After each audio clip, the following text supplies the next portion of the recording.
How's it going, people? Jack here. So, I will have to apologize for putting out this video rather late in comparison to the last one. About a bit more than a week to digest part 2 of the insanity that is Shayne Vibes truth. And I think it is fair to say that we kind of need to all take a moment before diving into a new part, because at the end of Milo's very justified monologue there, which was pretty angry, understandably so, just way too weird things started happening. RFK Jr. sat down at a Senate hearing, blatantly lying about the damage that he and his cronies have done to the HHS and the American people. He kept sticking to his guts on his ongoing crusade against autism and vaccines, believing that there still is a bloody link between it, wherein I have to clarify, there isn't, okay? For the millionth time, there are no links between the two. The rise in autism cases is simply due to us becoming better at finding people who have it. It's the same way that being, again, anecdotally here still, but is statistically sound, with my partner who has ADHD and my neurodivergence as well, we are now becoming able to find more people and diagnosing them. We're not simply just singling out little Timmy who can't sit still because he's too frantic and always a disturbed child. No, we are now also finding young girls and women who have ADHD, but that is manifesting in different ways. In other words, our science has become better, and these idiots are trying to ruin it all. And one of the ways in which they're doing it has been the war on education.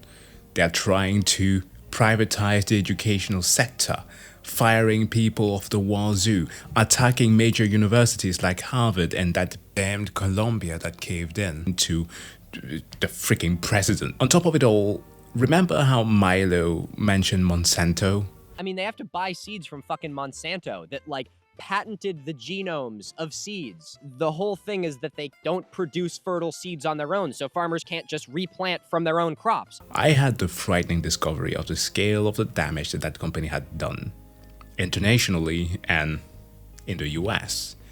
And that not just through the grain that he mentioned, but to pesticide. And then, of course, the fact that it has been pitching farmers against one another because you can patent seeds. All of this stuff rightfully should radicalize anybody.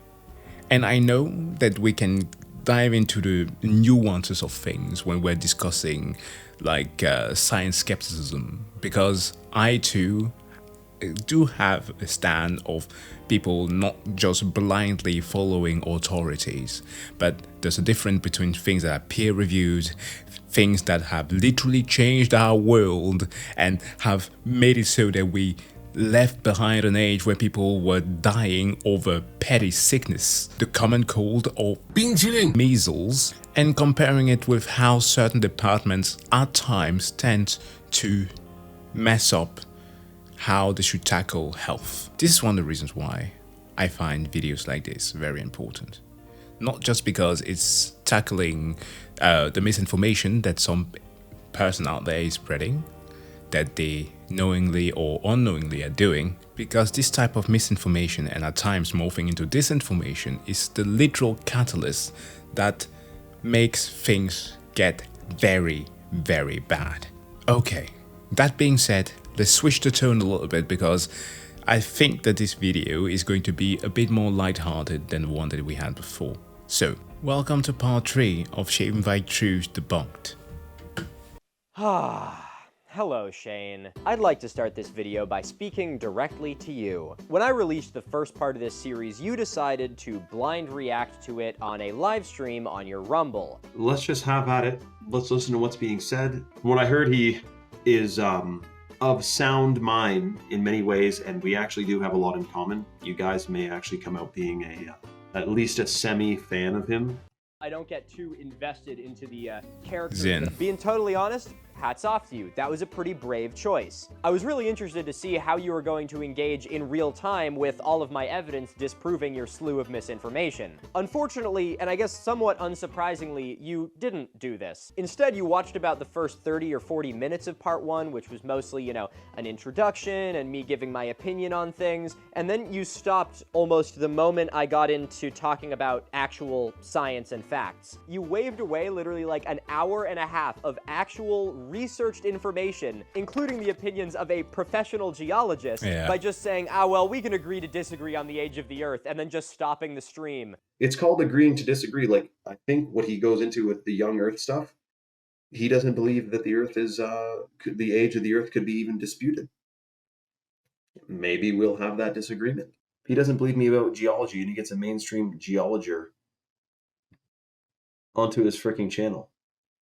Well, of course, they're going to debunk. It's the same thing. You go to Turkey, and there's a fucking giant skull bone in the museum with double rows of teeth. Authentic jaw.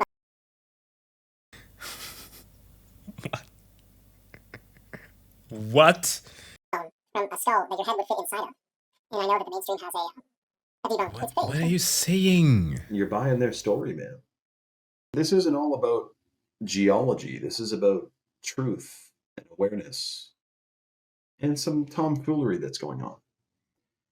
Thank you all for joining. A little piece of me was hoping you would return to this stream and, you know, maybe just pick it up the next day. You know, it'd have been a long night, I'm sure. We're probably going to end up doing 2 parts. You're right. If we made it only 36 minutes into this.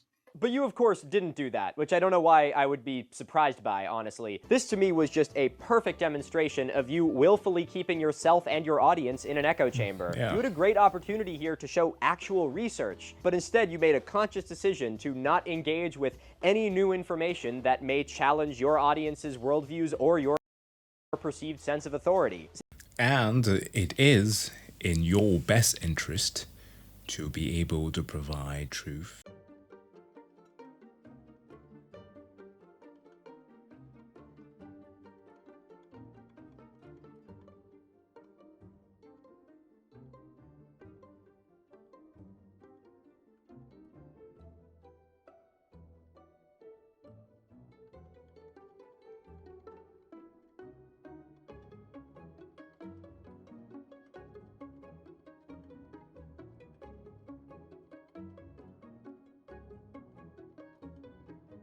Since you didn't even really bother to engage with my fairly tame fact check in part 1, I was not surprised at all that you were similarly radio silent on all of part 2. Since this video illustrated how your marketing strategy preys on the poor and desperate, and how you promote health conspiracies that have literally led to the deaths of children, I wasn't all that surprised that you didn't want to platform this video with your audience. But honestly, I don't care as much about that, because I do think part 2 achieved something even more important. So there's trepidation in my voice. And there's a reason for that, because I find it hard to believe, but I think it might have worked.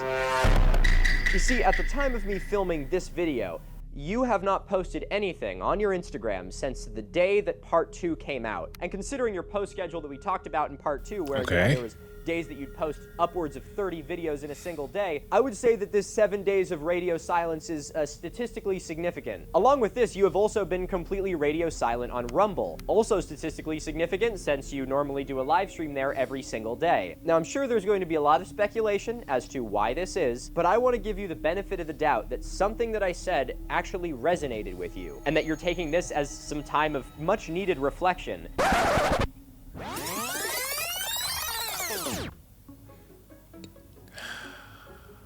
He's back at it.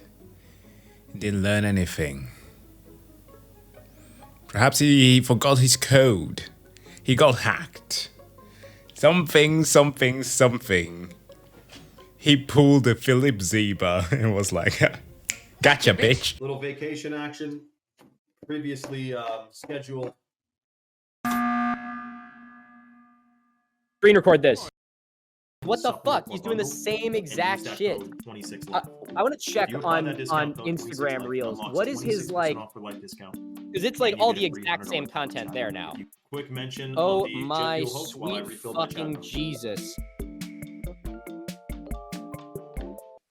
I'm recording this literally, like, 24 hours before this video is going to be completed, because Shayne has, and you're not going to believe this, gone back to doing the exact same thing he has been doing for God knows how fucking long. When you think there's there's hope. hope. And fleeting moment, I naively believed that Shayne was about to do something respectable, that he was going to actually metabolize some of what I said and, you know, maybe improve some of his content in some way. I mean, everything I just said here was recorded like 2 weeks ago when Shayne was offline, and I assumed, oh, maybe he's actually thinking about this and he's going to come back and, you know, just change his tune a little bit. You know, maybe he'll stop preying on the poor and desperate using fear-mongering and conspiracy theories about 9/11. Well, wouldn't that have been fucking nice? I want to show you guys a fucking graph. Are you ready for this? Okay, you guys remember this graph, the one that shows Shayne's insane post schedule where he posts, you know, like fucking 30 times in a day. Well, here's that video schedule again, updated to August 10th, when part 2 of this series came out. You'll notice that on August 2nd, the day before the first part came out, Shayne posted 50 motherfucking videos in one day. 50 of them, 5 goddamn 0. Now, Shayne posted 19 videos on the 10th when part 2 came out, and after that, he went radio silent. And I was thinking to myself, wow, he must really have, he must really be willing to change, you know? No, he posted those 50 bloody videos so to be able to take a vacay. Nope. If we will expand this graph to see the large gap, Shayne resumed posting videos almost 15 days later on August 24th, when he posted 26 videos. And on August 27th, literally yesterday from me filming this dude posted more than 80 goddamn videos. Well, what are these videos, Milo? Has he decided that it's time to, you know, start talking about the real problems? No, the videos are exactly the fucking same. Pseudo-archaeology, chemtrails, fear-mongering about Hurricane Erin, because why the fuck not? My editing team and I even had the fun experience of taking a little stroll over to Shayne's live streams on his Rumble, just to see what kind of tomfoolery he was up to over there. And wouldn't you know it, 9/11 conspiracy theories. Something happened. What happened? The towers were hit by something and they appeared to be falling. Let's go to the 20. And now they've fallen even more. Holy crappers. I don't know why I'm surprised by any of this. A surprising critique that I see a lot from people in my audience is, Milo, I don't know why you have so much patience with these people, which I'm always surprised to see because I view myself as being kind of a fucking dickhead all the time. But I think there's some truth in that. I do genuinely believe that everyone deserves a chance to improve. Yeah. I think it's unreasonable to condemn someone outright the very first time you bring something to their attention. After all, giving them the benefit of the doubt, you can hope that they were just unaware of it. And now that you've made them aware of it, maybe they can, you know, change their actions. It's really what someone does after raising your concerns to them that should be a reflection of who they are as a person. And I think that that is the case here. I think that this is an immaculate reflection of Shayne as a person. Like almost every other conspiracy grifter, Shayne's ego has galvanized him against anything that would stand to change his point of view. And he falls into the same trap of the rest of them in viewing, taking accountability for his actions and altering them in the future as somehow being letting the mainstream win. He'd much rather double, triple, and quadruple down than admit any wrongdoing or fault whatsoever, because to do that is against what the, you know, conspiracy theorist code of ethics is. And every single time that they get called out, they will cry about it. There was... I swear I will eventually look into the Graham Hancock videos that he has made and make reactions to those. He had a talk not too long ago where he accused the likes of Milo here, Stephen Milo, I think even Flint Dibble and a slew of others for being like CIA plants who are trying to go against everything that is slightly questioning the mainstream. Like, we're talking about a person who has the financial ability to create documentaries, sell them to Netflix, prove whatever he needs to, but does such minute effort to actually engage in his own theories. And this is not in the scientific context of the word theory here, so perhaps I should be using the word hypothesis here, that he prefers to feel attacked instead, because that's the playbook. Every single time, instead of actually doing the science that they claim to do, they just bitch about being hurt. And I am sorry, it takes monumental effort, and I applaud the likes of Milo here, who are able to stay sane in an environment like this, and not attack people straight up for their character.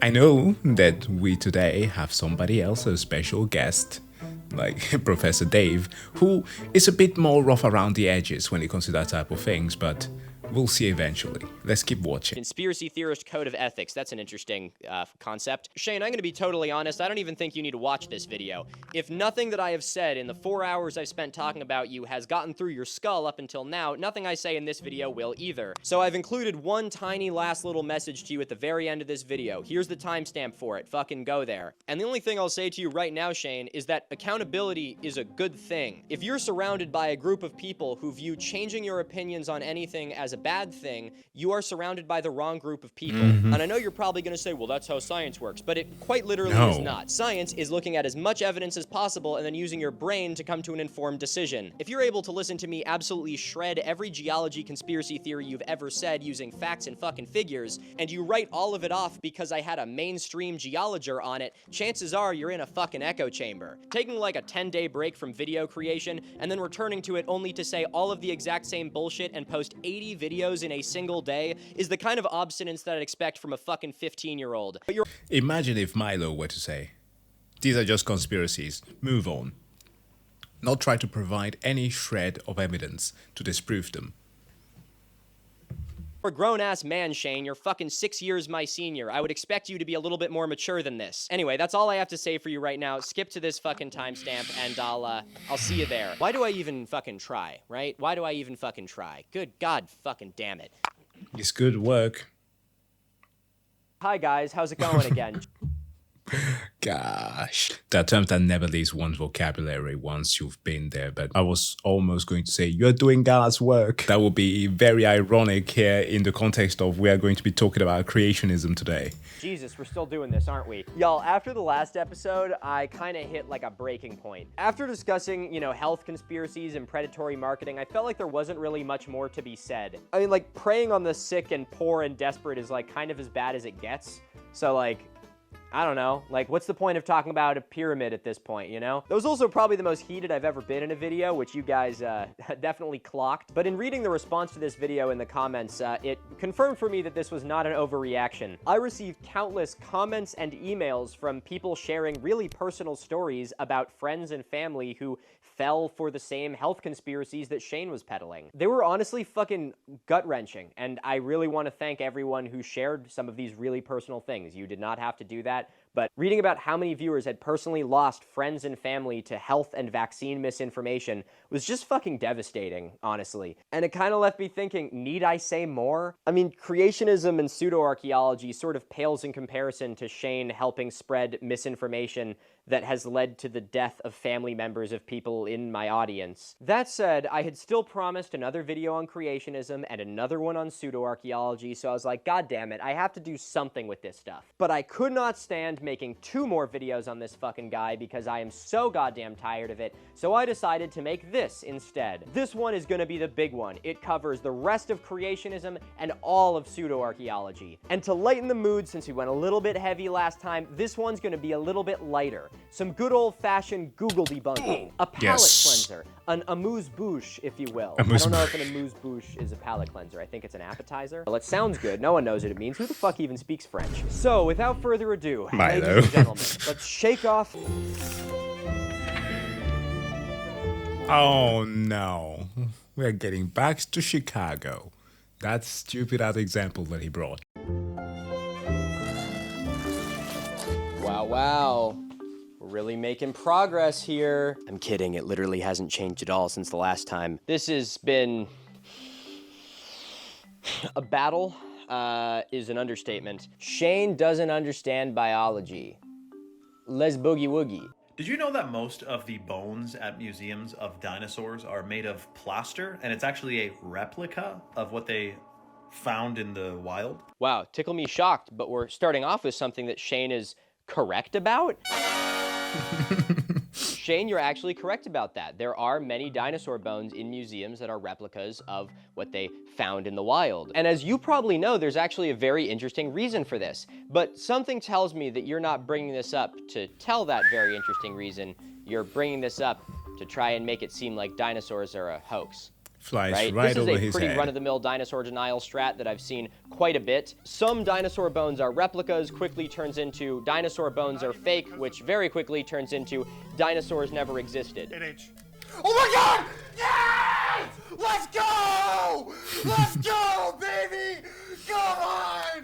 It's a very bizarre strategy, but since you can't rely on any of these people to actually explain this to you, I am going to do it for them. So why is it that so many dinosaur bones are fake? Shayne, I'm so glad that you asked. You're such an inquisitive mind, and I love that about you. Almost every single dinosaur fossil, especially the really big ones, are incomplete. I mean, these things have been kicking around in the ground for like tens to hundreds of millions of years, so it kind of makes sense. And so finding a complete skeleton is astronomically fucking rare. But of course, when a dinosaur fossil is discovered, it's still a wealth of knowledge, and museums want to display them. So in order to display them, they fill in the gaps in the fossil with replica bones. They do this so that it's easier for the public to be able to learn from them.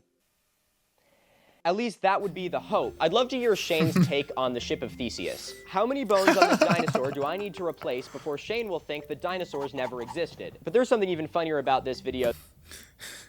Who is it that I visited? Was it a family member? But I know some people who have like famous painting, not quite the Mona Lisa, but like of some other famous female figure. Obviously replica in the living room. So, because it isn't the real person, let's say it was the Mona Lisa, okay? So, because it's not the real Mona Lisa, so Mona Lisa never existed. Like what? Why? Why are you like this? Just that. And that is the image that Shayne chose for this one. This is an image of Sue from the Field Museum of Natural History in Chicago. And Sue is one of the most complete T-Rex skeletons ever discovered. When she was discovered, she was 90% complete. This is pretty impressive considering that most dinosaur fossils are found with about half of their bones. Not only was this one of the most complete dinosaur fossils ever found, but it is also one of the most complete dinosaur fossils on display. So what you're looking at in this image is almost entirely actual dinosaur bones. There are a few bones on the feet and shoulders of this one that are replicas, because those are the ones that were never found, and the skull on this one is also a replica because the real skull is in a separate display. But either way, this is probably the single worst example that Shayne could have picked to try and make the point that dinosaurs aren't real because they have replica bones. Because he picked the example with like the most actual bones possible. I have to keep asking myself whether or not Shayne knows he's doing this. Like, it's just wrong on so many levels, like it has to be intentional. The fact that some dinosaur bones are replicas does not mean that dinosaurs are a hoax. Yeah. There is a very logical reason for this, but instead, Shayne chose to broadcast his ignorance without even bothering to look into it at all and challenging his worldview. What a fucking shocker. Now, there's a new term called dinosaur deniers. Apparently, a lot of people are denying their very existence. Listen here, Shayne, I don't know how to tell you this, but the word new is doing a lot of heavy lifting here. Like a Sisyphean task level of heavy lifting.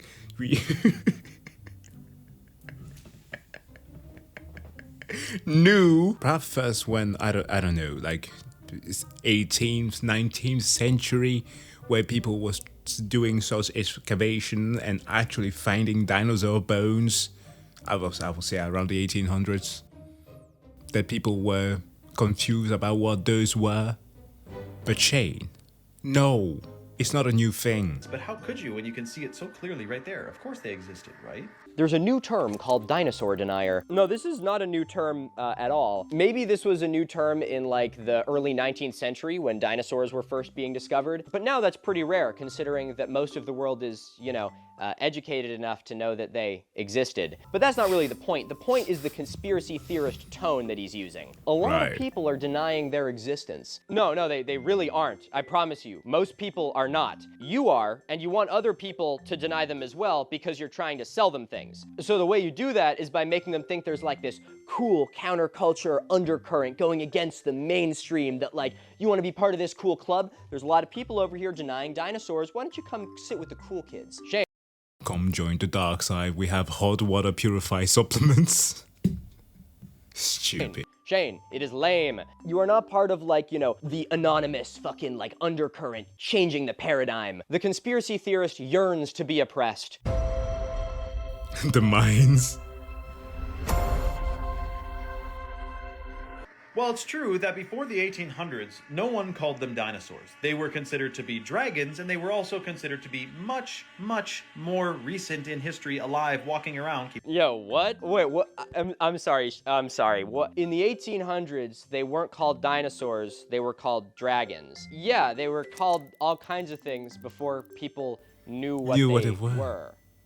What? I'll walk you through this one, Shayne. I promise. It'll be easy, even for you. Dinosaur bones are found all over the place because they existed. And so people have been coming into contact with dinosaur bones for a very long time. And since these people didn't have the complex scientific understanding of the world that we do today, they had to find other explanations for them. So they called them things like dragons and griffins and giants. Famously, there's the skulls from the extinct elephants of the Mediterranean islands that were used to back up folklore about cyclopses. Yeah, I know those ones aren't dinosaurs, but it's a very similar phenomenon. And of course, people thought they must have existed much more recently because they didn't have a complex understanding of science. They didn't know anything about biology, geology, evolution, Earth history, any of that shit. So they didn't have a great way to explain this stuff. So all of these things, which very much exist, all got their own explanations in the folklores of the cultures that discovered them. Yeah. It wasn't until 1842 that Richard Owen would coin the term dinosaur because he was discovering what it was that they actually were. So literally, like every single culture has ever done, pulling out from things that they know. I sometimes wonder if they even care about the thing that they use. Like, you're using the English... Boy, I can't speak. Shayne, you are using the English language right now to express yourself. Do you believe in a dictionary? Because I think you do. So to be able to express yourself, to make sure that your vocal cord, your gumption, actually expresses the feelings that come from your throat. Actually, that sounds kind of dirty. But amongst the many types of dictionaries, there's one called an etymological one that you can actually make use of to find the origins of words. You will know that dino and zaurus, terrible lizard, makes dinosaur, and learn how that came to be and why just the use of the word makes sense. Calling them dragons or griffins or whatever is outdated science now. It was actually like the early stages of science, of humanity trying to explain our surroundings with whatever logic we could get together. But what Shayne is doing here is not pointing out this sort of interesting development of our scientific understanding from folklore to, you know, a real explanation in the scientific world. Instead, he's going, dinosaurs are a lie. Source? Well, the people who didn't know that they'd be called dinosaurs called them something other than dinosaurs. Checkmate, paleontologists. Crazy move to just be a science denier by just citing, like, really, really, really outdated science. This argument is just so fucking stupid, and it's just a profoundly weird thing to do. Keep in mind, China's calendar, they have 11 common living animals: ox, goat, chicken, fish, snake. And then there's a dragon on there. This is a little nitpick, Shayne. I'm sorry to do this to you, but there's no fish on the Chinese calendar. Okay, this pisses me off. Okay, this literally... I've heard these talking points done sometimes. I made a video some time ago about the eclipse that happened in 23.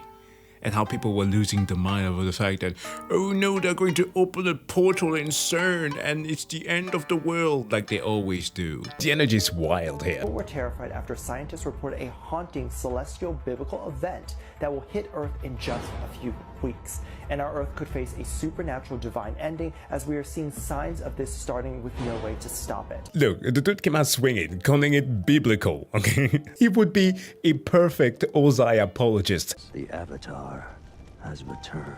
But in the weird occasion that Shayne comes across my reaction video, okay, to the whole bloody thing, there are 6 branches of heaven in China, in the Chinese mythology, a yin and a yang that you certainly know about.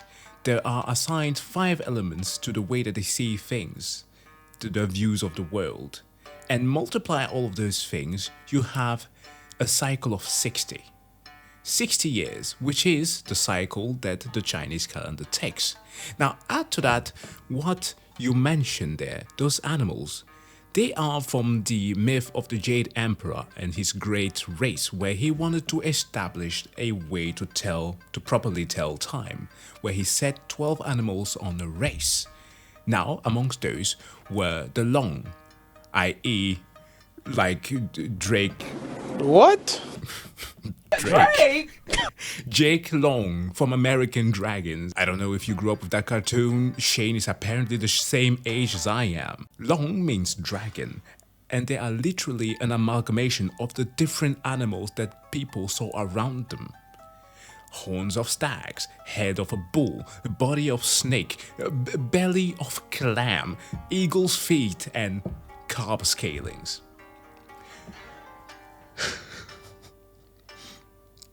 Do you know that dragons actually have dragon balls or pearls in their mouths? Now, Shayne, how do you think that I came across that knowledge?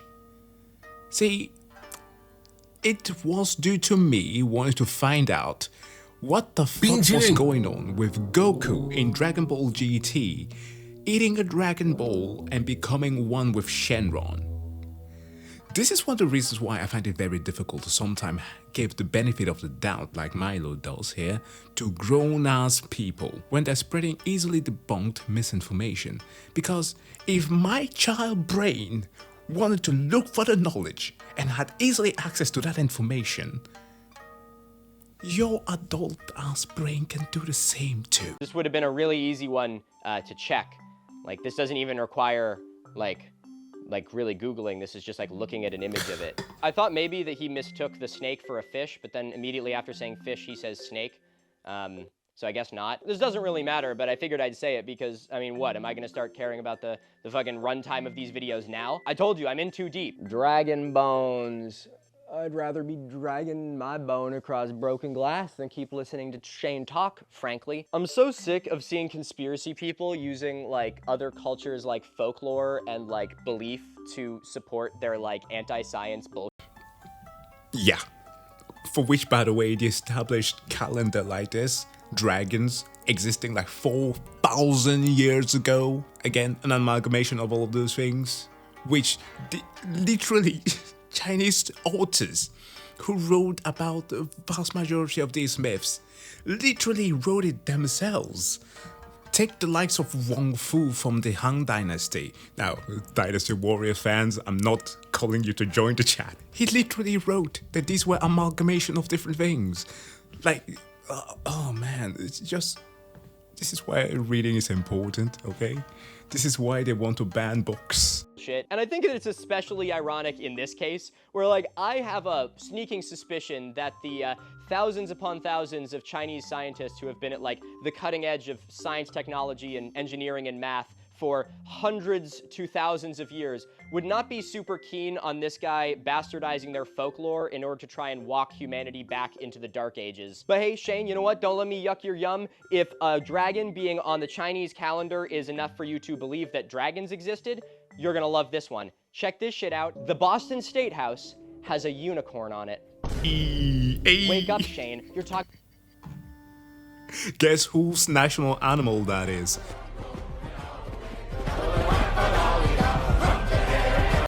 It's not Ireland, it's Scotland. I learned that when I visited Glasgow. They have Nessie and unicorns. Absolute mad lads. In Denmark, do you know what we have? We have the fucking swan.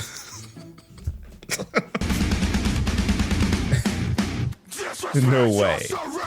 About the wrong issues. There's unicorns out there right now. You gotta hop on this, Shayne. No one else is talking about this. Why is it that there's a unicorn on the Boston State House? Is there something that they're just not telling us? You see, unicorns historically have been a sign of fertility, but today, men's sperm counts are lower than they've ever been. Hey, that was actually pretty good. See, Shayne, That's I'm starting good. to learn your That's craft good. pretty damn well. So all these bones were considered to be dragon bones until this guy came up with the term dinosaur, and now they tell us that they're hundreds of millions of years old. But This guy came up with the name, and now they tell you they're hundreds of millions of years old. Yeah, Shayne, that's called a scientist discovering something and then giving a name to the thing that they discovered.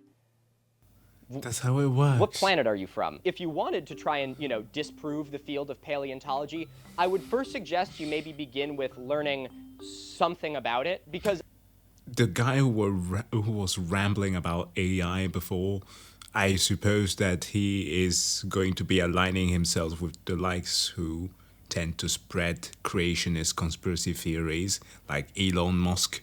Where do you think that he got the name for his car company from? I don't buy it. Maybe a good enough argument for your brainwashed flock, but over here in reality, you're gonna need a little bit more than that. How do they tell you, how do they know they're hundreds of millions of years old? Well, this is where the science gets a little bit shaky. One way is they use absolute dating. They use radiometric.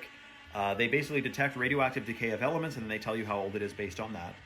However, when they did radiometric reads on the lava that came out of Mount St. Helens in 1980s, it came back between 350,000 to 2.8 million years old, fresh.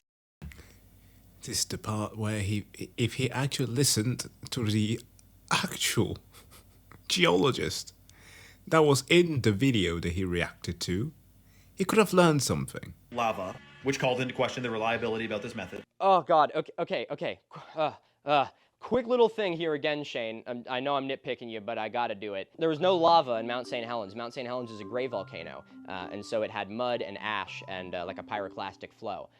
We know this because there are people who study volcanoes and they know a lot of things about them, and you can reference the things that those people have learned about volcanoes in order to understand reality better. Now, Shayne really loves this talking point. You'll remember that he brought it up in part 1. In fact, we already had none other than Kate Larson, a mainstream geologer and a wonderful geology communicator here on the social media world, talk about this point and talk about why what Shayne is saying here is absolutely crazy. Okay, let's have a quick little look at the comments of this video, because they're great. I've been saying this forever, and I'm a fossil hunter. I find it really hard to believe these inconsistencies I hear from the science community. Not him. Not the yoink guy. Oh, no. No. Buddy. What the fuck do you think the animals that you are catching all the time come from? Dude, people are treating you like a Pokemon hunter. A trainer. You should put 2 and 2 together and get where the Pokemons come from. From God? Do you think they come from God? He's an overlord and pure destroyer. Mewtwo! I have to be honest, I haven't stayed ashore with Pokemon lore, so I'm a little bit rusted with who is godlike anymore in the Pokemon universe. But no, Fishing Garrett, come on. That is actually a new level of willful ignorance. How the fuck could a fossil hunter not believe in, dating of rocks and minerals? Well, you're a shit fossil hunter then. Actually, no, you might be a very good fossil hunter, but finding fossils is the easy part. Understanding it is the thing you actually need to study. Again, people have been finding fossils all the time, and they attributed them to dragons. So you just finding fossils does not give you the authority to say that you know more than the people that actually study them. I hate to say it. I own and operate a cell phone. That does not mean that I know everything about how a cell phone works. Okay, dude, I only noticed this after filming and when my editors pointed it out. But this fucking comment was by Fishing Garrett. Yeah. You know that kid on Instagram Reels who's always bothering wildlife and saying yoink? Yeah, that fucking guy. Yo, Garrett, if you're watching this for whatever reason, I literally viewed you as like an up-and-coming Steve Irwin till I saw this. This is mad disappointing, dude. You teach about ecology and wildlife conservation and biology, and people listen to you. You got a massive amount of influence. So how are you going to be doing all that and being like a wildlife science communicator and then deny science? What's that about? Look, I know you're from Florida, so I'm sure the indoctrination runs a little deep down there, but I promise that you, with your level of expertise, should have absolutely no problem challenging this part of your worldview. So dude, from me and all of us here, fucking don't with this shit, all right? You can do better than this. I believe in you that you can do better than this. I can't believe it. I'm shooketh. The true history of our realm is stranger than fiction. The truth is slowly being revealed. Appreciate all the content, Shayne. You know, this isn't the point this person is trying to make, but they're actually right. The true history of our realm is fucking incredible, and we are now slowly starting to discover it because we have science. We are finally challenging the dogmas of blind faith with objective science and reasoning. And we're learning all kinds of really interesting things. And you'll find that if you dig into some of these real and interesting things, you will learn things that are real and interesting. Someone asks, what would be the actual point of denying dragons and making up dinosaurs? For what purpose? Whoa, whoa, whoa, whoa, whoa. That is way too simple and logical of a question. Way too many Can't questions. you see that we're just trying to do like science denial grifting here? Don't think about it too much. And then, drum roll please, for my absolute favorite comment. The Lord. Ta-da! Oh no, oh no. I thought that we were going to have like a, at least a biblical quote. But of course, something like this will have to be. And that's the thing, You need absolute idiots like these to have some degree of relevancy, to spread the anti-Semitism, the bigotry. Ta-da! That's crazy. That's crazy. Jews planted the bones to decrease your faith. Isn't it weird of a thing to say as a Christian? You do know that you need to both uphold the New and the Old Testament, right? Like, I'm not a Christian anymore, so I don't care. But according to the manga, you're supposed to do that. Okay? Don't ignore the source material. Don't just make up your own shit like a televangelist or megachurch pastors who are appearing to the congregation on roller coasters. Everybody give it up for Jesus today. Don't do that. Stick to your lore. Jews planted the bones to decrease your faith. That's crazy. I mean, putting aside the obvious, everything about that, how would a group of people coordinate the ability to plant these bones? How were they planting them back when people thought they were dragons? Like thousands upon thousands of years ago before No, the faith Milo. system existed. Don't ask for Sorry, logic. I'm asking too many questions here. This is blind hatred towards people. This is where I want to address Shayne personally. Shayne, I know you're watching this, at least if you've decided to continue live watching my videos on your live stream on Rumble, which is brave. I commend you for doing that. But if you're watching this right now, I want to mention that, like, if you're getting comments like this, like, you should probably, like, think about that. That's probably not, like, a good thing. So while you may not be, like, outright encouraging comments like this, if you're turning a blind eye to it, you kind of are. That's even worse. I'm honestly kind of pissed about this, guys. I'm gonna be real. I, as someone here who's been fighting for the Rothschild, Rockefeller, woke Marxist, neo-Marxist agenda, I have never got an email saying, Shalom, Milo, you want to take a spin flying the space laser? This is the thanks I get. Jesus.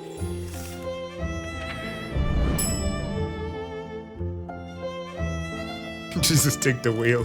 One quick little thing here also for the section about creationism. This is not an attack on religion or Christianity or any other religion or anything like that. You can be able to believe in everything within a faith system and still be able to believe in science. My criticism here is not of religion, it is of science denial that is using religion as a shield to exempt itself from criticism. If anything, creationism is the true insult to religion because it works to obscure what we have discovered about the beauty of God's creation. So, with that disclaimer out of the way, let's get into it. Did you know if you're a teacher at a public school and you don't believe in this one particular thing and you make that known, you will soon find yourself looking for work. You will. No. This has been a thing that really pisses me off because this whole shebang has been a ploy to victimize themselves, to give them legitimacy for, oh no, they are infringing on my position as a Christian now, so that I can now have the rights to complain about it, to get to court so that we can kick up an entire case, get it to the Supreme Court, get to the point of actually changing amendments to make sure that we institute a Christian nationalist nation and ways of teaching. I'm not kidding you about that. In my process of deconstruction, I had to look further than just my own circle, than just this very country where I'm living in right now, which is pretty freaking secular, Denmark. If we ever were to hear something like this, even being brought up in a school, being taught creationism, there would be a national uproar. But I had to look elsewhere, to the United States, where I came to understand that Christian nationalism is so tightly bound to stuff like this, and they've been using individuals from every walks of life to try to legitimize that evolution isn't true. And the entire notion of doing that is something that's spread far and wide. We have places like France or the UK who have state-mandated religions, with France having Catholicism and the UK Protestantism. I hate that word. Protestantism over there, where they even got the likes of Fred Hoyle, whom we talked about in the last video or the previous one to that with regards to the Big Bang, right? The term that he coined. And he had a wonderful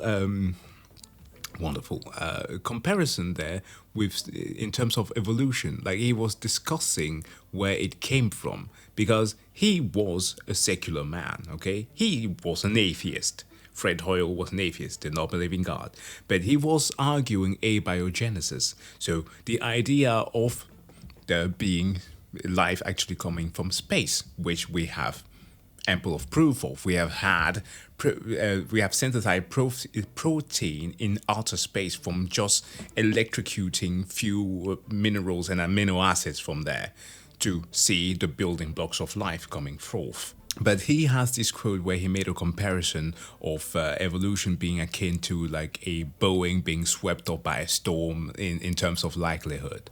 And they took that and morphed it into, oh, see, we even have reputable scientists who don't believe in evolution, so checkmate atheists. And the thing that is so annoying is that I don't quite think that individuals like Shayne understand the magnitude of this. Like the theory, and here using the scientific term here, theory, the fact of evolution is the base ground of everything that we have today.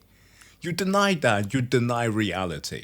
Did you know that if you don't believe in this one particular thing... Sorry, that was super unprofessional. I don't know what came over me. All right, let's go. Evolution denial. Whew, buckle up. So his thing here is, if you don't believe in the state-mandated ideology of evolution, you will be fired. I know I said this earlier, but the science denier just yearns to be oppressed. This is just more classic scaremongering to try and make it seem like science is some big, omnipotent entity that's going to cancel and silence you. But to your point, Shayne, that is a lie. You cannot be fired for not believing in evolution. You have the right to believe whatever the fuck you want. Now, if by don't believe in this one particular thing, you mean are preaching to children in a classroom about creationism, then yeah, you totally could get fired. Whoa, see, there's the proof. It's a state-mandated ideology. It's protected by the establishment. No, Shayne, it's because you're preaching your religion in a classroom. You are overstepping your boundaries as a teacher by preaching your religion to other people's children in a classroom. The very idea of legally mandated or legally forbidden personal belief under threat of actual persecution and legal penalties is so fucking absurd and the most anti-American thing that you could ever think of. Like, I'm not American, and I know that we view things quite differently because we live in completely different environments. Although we do have similar issues sometimes, the way that we tackle it is completely different because of the environments that we live in. But if there's one thing that I can appreciate about the American mind, is that there are two things especially that you hold sacred: the First and Second Amendment. I know, as somebody who argued the other day that the whole thing that there should be gun accountability, I know about this, okay?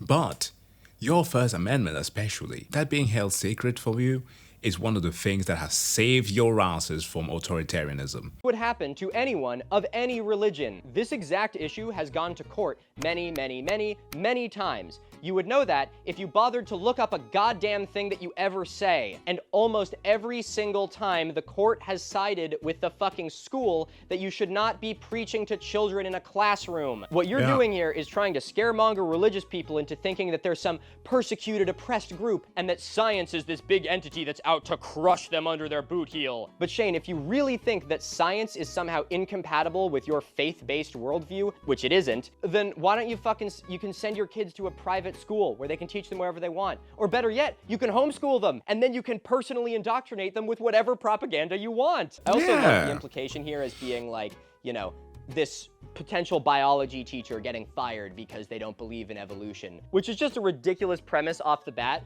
because an understanding of evolution is like fundamental to the understanding of biology and ecology and genetics. Medicine, anything. So I don't know how the fuck an evolution denier would become a biologist. Not very well, is how they would. Either way, Shayne, this argument is childish, it's victimizing, and it's not even grounded in fucking reality. And you may be thinking, well, are we talking about evolution here? Because evolution's been proven. Who would possibly not believe that? And if they don't believe that, they shouldn't be in a position to teach children. Well, let's talk about this for a second.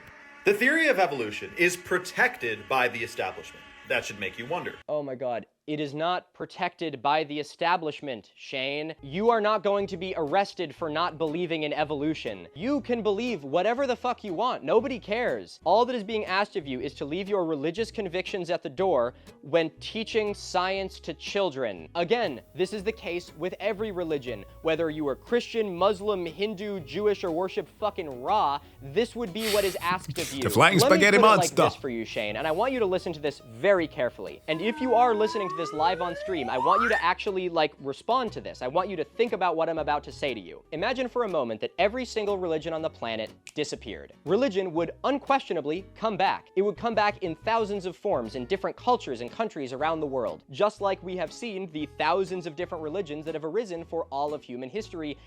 Literally, the very thing that you're advocating for has about, 4,000? I'm missing a zero there. 40,000 different denominations do we have in Christianity. And every single one of them have a different interpretation of a different way of the doctrine, of a different translation, of a different God. But they all claim to be the same.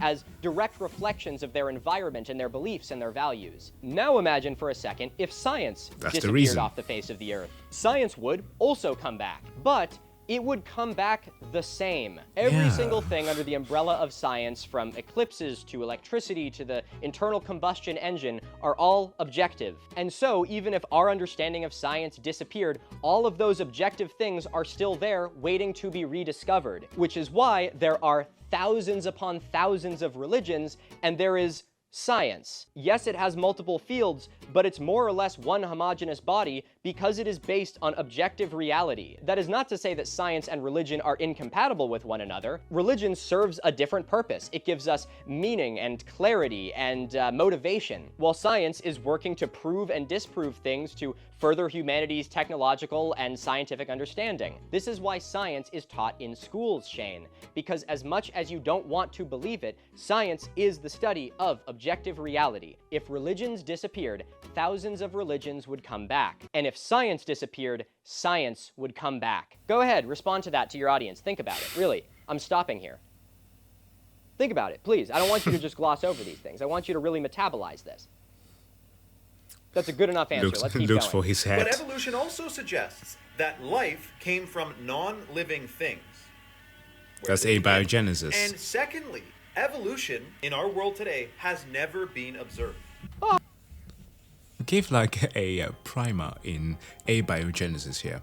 You have such thing like the Urey-Miller experiment, where you had these two scientist gentlemen, Urey and Miller, who passed a spark, an electric current to simulate lightning on oh my god, what, I just had a brain fog there. An inorganic molecule to kind of simulate a primordial soup. Out of that, they got amino acids. Now, amino acids from that point are going to be forming small chains that are called peptide, and then those chains will become ribonucleotides. And now imagine space material coming to our planet, going through that process, right? The lighting and everything that is shocking it, the radiation, the cooling and heating that they get, through the many phases that the Earth had gone through in order to be what it is today. That whole process then induces the polymerization of RNA.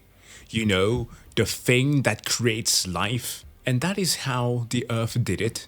But the Urey-Miller experiment showed that it can be done in a lab. So yes, it is possible for such a phenomenon to happen. Now, the argument is often that, oh, so if abiogenesis is true, why doesn't it happen again? Well, the thing with abiogenesis, the thing that prevents it from occurring once again, is that we already have organic matter around. Like imagine how every single time I had a croissant, okay? You drop a crumb on the ground and the freaking thing disappears. Do you know why that is? Bacteria comes and eats it. You need pristine environment where there is no organic life form that can swarm it and destroy it for such thing to happen again. And the thing is, I don't fault a person who does not understand these things. It is fine. You can look it up. But in case that you don't have the time, don't go and be like, hey, this is too complex for me to try and even understand, so, bearded man in the sky. Wow, that's refreshing. Shayne is, lying again. When his source isn't people hundreds of years ago who had no idea what they're talking about, his source is, I made it the fuck up. I just have a hard time believing it, so I'm gonna lie about it. I cannot believe how much evolution denial. I can say that because we had a black president once. It's part of a quote of a content creator called Maxor who did an amazing video on this. Is hinged on people just saying evolution has never been observed, because it's literally just a lie. We observe it all the goddamn time. I think a lot of this is based on a lot of evolution deniers having a misconception of what evolution is. You know, you get videos of Ken Hovind and stuff being like, why is it that a whale has never given birth to a pine tree? And it's like, well, Ken, it's because you are a fucking moron. So of course evolution like that has never been observed, because that's not evolution. That is the ravings of an insane preacher. But we actually see evolution all the fucking time, from laboratory experiments to the fucking grocery store. Let's take the brassicas, for example, Shayne. Actually, you know what, Shayne? We're gonna do something fun. I wanna take you on a little walk to my garden. And together, we're gonna learn something new about science. Yo, what's going on, everybody? Welcome to my garden. Pretty nice, no? Pretty damn proud of this. We got all kinds of fun stuff out here. We got our tomatoes are just starting to come in. Look at that. Beautiful. Look at that. Fungal blight. I think the only solution is to spray all of my crops with atrazine. Oh my god, look at it. It's so heavy, it's falling over. Nice. Okay, what was I out here to do? I was here to talk about brassicas. This right here is a cabbage. These are actually all cabbages of varying degrees. My and cabbages! If we turn over here to this bed, these, oh, and that's a cabbage white. Huh, that's 2 cabbage whites. What do you know? But if we look in the bed next to it, we have this, which you will probably recognize as broccoli. And if you look over here, you'll see the broccoli that I didn't pick in time, and it all went to flower. It's very beautiful, though. Look at that. There's bees on it. How interesting. Now, the reason that I want to show this is to highlight something very interesting, which is that these are both the exact same species.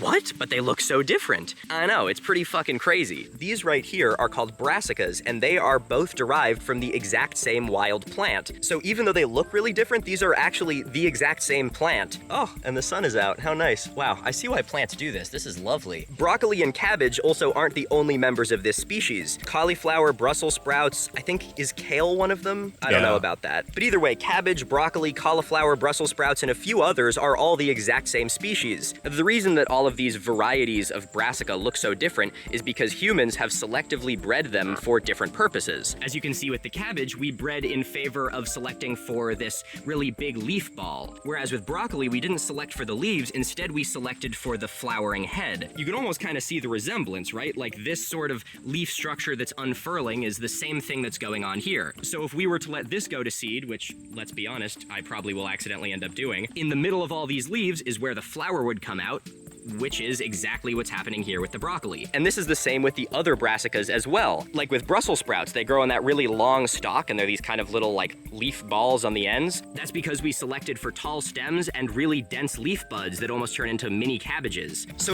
God, I've never appreciated how much broccoli actually is. again, even though you might not know it just by looking at them, all of them are the exact same species, just selectively bred for different traits. So that right there is a little example of selective breeding and evolution in practice that you can see in the grocery store. Also, not to get too ahead of myself here, y'all, but I know I was talking about the Homestead channel for a while, and first video's in the works. I'm doing a video covering not knowing a goddamn thing about gardening and learning a lot in the first year. So If you want to see me trial and error garden, stay tuned. Hopefully that'll be up probably by like late fall once everything is done and we get the Homestead channel off the ground, so stay tuned for that. Okay, time to head back into the studio. Everyone say bye to my pumpkin. Bye, pumpkin. Thanks for the visit, Shayne. Really appreciate you taking the walk with me. There are countless other examples of this. Why do you think we have so many breeds of dogs? I know that you're gonna go with the Kent Hovind thing of being like, there's a difference between kinds and species. But that's you just fucking mincing words to try and get away from having to actually explain any of this genetically. Yeah. The reason we have multiple different types of dogs is because all of them were derived from the same fucking dog, And then we created the atrocity of pugs. Poor creatures. Why did we do that? Species like corgis and Pomeranians, I know that they're cute, but man, why did we need to do that to them? The Pomeranian, a lesser violent-looking Chihuahua, and the corgi just with small feet. just stick to a Shiba Inu. They are smart and they have everything in place. He gave them selective evolutionary pressure to all look different. Dog genetics is an example of evolution. Do you think that God created a pug? No, no merciful God would ever fucking do that. The different breeds of dogs we have, to the different varieties of corn and potatoes that we have, to even the immense diversity of phenotypic traits that humans have, is all thanks to evolution and genetics. Bruv, bananas, we're not supposed to be eating those. So realize that this is also like a direct insult to human ingenuity. Like, it's literally just shitting on all the progress that we've made to help each other, to have resources and make use of nature in a good way. But no, it isn't true. It was all ordained. If you see and acknowledge that selective breeding changes organisms, like, tiny wild grass being selectively bred into corn, which is something that we have an actual record of, or dogs being selectively bred to create different breeds, these are things that you cannot deny because they happen right in front of you, then you believe in genetics and that change can happen between generations. And if change can happen between generations over a short period of time, what the fuck do you think is going to happen over a long period of time? This is like the thing you said in part 1 about like, well, I believe that, there's some fault lines and earthquakes and stuff. I don't know if I believe in this whole plate tectonics thing. It's like, if there's a fucking earthquake and the land slips like this, do you think it's gonna heal and like go back? No, if it slips like that in a human lifetime, imagine what it'll do over millions of fucking years. I'm so sick of this argument of just like, nuh-uh. But I mean, this goes to show how pitiful the anti-evolution argument is, because they don't have a leg to stand on. Literally all they can do is say, it's not real, it's never been observed, when it has, because they don't want to actually look into it at all, because it would challenge their worldview. It's very sad, honestly. As for that last part, Shayne mentions the origin of life, of where did it come from, which is the other classic God of the Gaps argument that every creationist ever gives to try and disprove evolution. If you can't tell me exactly where life started, then nothing is real. Firstly, there is an immense amount of work being done in origin of life research. I'm sure Shayne is very familiar with all of it. It seems that he's really taken the time to learn about this topic before slandering it. But be that as it may, not knowing the exact moment of the origin of life does not discredit the multitude of well-substantiated discoveries and processes that we have found in the fields of biology, evolution, and genetics. And people coming at astrophysics all the time like, oh, but we don't know what happened before the Big Bang, so there mustn't have been anything, right? Like, okay, first and foremost, your question doesn't make any sense. Like, how am I supposed to know what happened before there was the concept of time? We have a point of... we literally can look back at the CMB, cosmic microwave background radiation, as the furthest point, and we are like, okay, this is where we think things start. From this point, we can do measurements. And people be like, oh, but what's beyond that? We don't fucking know! And then they cross their arms and say, well, checkmate, because you don't know. again, like I just said, it's a God of the Gaps thing where Shayne's like, aha, there's the one place that science hasn't discovered yet, and so that's where God is. Go ahead and believe in the God of the Gaps if you want, Shayne, but your God of the Gaps does not disprove everything that we actually know. It's like if I were to make Shayne a cake, and I could tell him every single ingredient that went into it, all of the measurements, the exact chemistry that caused the cake to rise in the way that it did, But since I don't know what farm the wheat came from, Shayne doesn't believe that the cake exists. Hey Instagram Reels, if you can't tell me the origin of life right now, then I know more than every biologist on the planet. Wow, you're so real for that, Shayne. You're so real. I really wish I had that level of confidence. I'd be able to make content as quickly as Shayne does. I'd never have to research anything. I wouldn't have to script any of my videos. I could just make shit up and people would believe me. Okay, let's move on to the next one. Okay, the Glen Rose footprints. God damn it. Where is the folder with Shayne's list of atrocities? Did you know about this spot in Texas which contradicts the official story of, well, just watch. Dude, what? It contradicts the official story? I don't know there was an official story. Oh my god, and it says shocking fact disrupts narrative of history. That is like full conspiracy word bingo. I've talked about doing a conspiracy bingo card for so fucking long and I haven't done it. Do it! I haven't fucking done it. Maybe I'll do one for this video and I'll release it before. Let's be honest, I'm not gonna fucking remember to do that. All right, Shayne, what you got for me? I'm sure you're about to hit us with some real groundbreaking stuff. In Glen Rose, Texas, they've got a river running through town called the Biloxi River. Why did you need to put on Ken Hovind? Why am I surprised that he decided to put on Ken Hovind? Oh, god damn it, it's fucking Ken Hovind again. Shayne absolutely loves this guy, as you won't be surprised, because Ken Hovind, like Shayne, is not a scientist, but a preacher. And the site he's talking about here is one that I've actually already talked about. It's the Biloxi River footprints. I talked about it in my creationist footprint conspiracies video. It was the 4th episode of Awful Archaeology that I did back in like the winter of 2022. February of 2022. Oh god, I said the words, I said Awful Archaeology. Everyone go ahead and say it. Everyone go ahead and say it. Not fucking wait. Yep, yes I know. I know. Yep, I know. I'm working on it, I know. You know, so I guess. I guess he's living up to the reputation of Atlantis, of it not existing. Someone pointed out the sheer audacity of me giving H-Bomber guy shit for never making videos when I've been, you know, I'm coming up on 2 years for the Atlantis episode of Awful Archaeology, so, you know what? Touche, viewer, touche. You are not wrong about this. Look, I didn't expect Shayne to take up this much of my goddamn brain space, okay? I'm not any more happy about this than you are. I'm kidding, you're actually probably pretty happy about this. I think these videos are pretty solid. These are what's to be expected of Milo Rossi content, you know? So I've debunked this whole thing before, and you should go watch that video, if for no other reason, to see how far we've come. Editors, why don't you play a clip of that?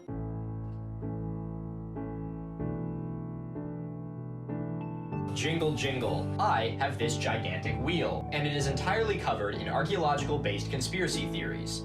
That name is heavily up for debate. It's I'm sorry.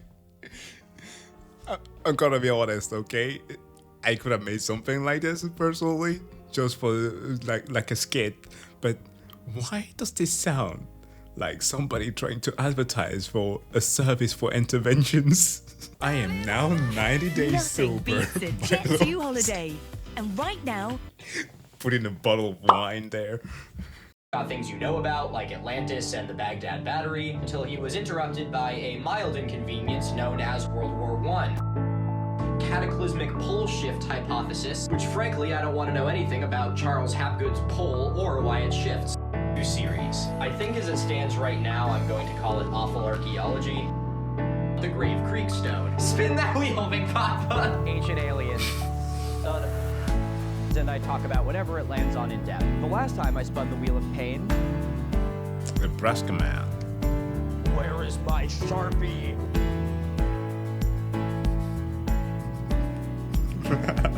God fucking damn it. I was really hoping that Atlantis would be like the last thing that would come up on this wheel. All right, folks, well, the wheel has spoken. Looks like next time I'm gonna have to talk about Atlantis.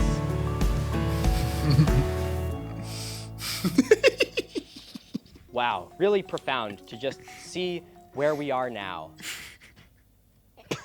Okay, I'm gonna just play like a highlights reel of this clip, because if you guys are anything like me, a prolonged time listening to Ken Hovind talk will make me feel like I'm starting to develop early onset dementia. So we're gonna spare you of that and just give you the highlights. There were 15 to 20 inch long, clearly defined human footprints with the dinosaur tracks.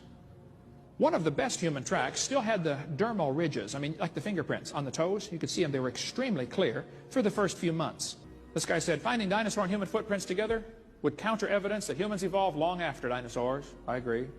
and would back up the claim that all species, including man, were created at one time. Okay, firstly, there is no way in hell that fingerprint textures were left behind in this fossil. That is absolutely not possible. Fingerprint textures are almost impossible to preserve in just a normal footprint in a mucky surface underwater. For that to then preserve for millions of years, as he's claiming, absolute bullshit. You're a liar. Now, I'm not going to talk about all of this because, again, it had its own video, but I want to talk about this one in particular. It's called the Alvin Delk print. Sorry, the Alvis Delk print. The Alvis Delk print. This piece is in the Creation Evidence Museum in Glen Rose, Texas, where you expect all good science to be. Unlike the other human footprints found along the Paluxy River that are very obviously just weathered dinosaur footprints, this one actually looks pretty convincing. So, is it?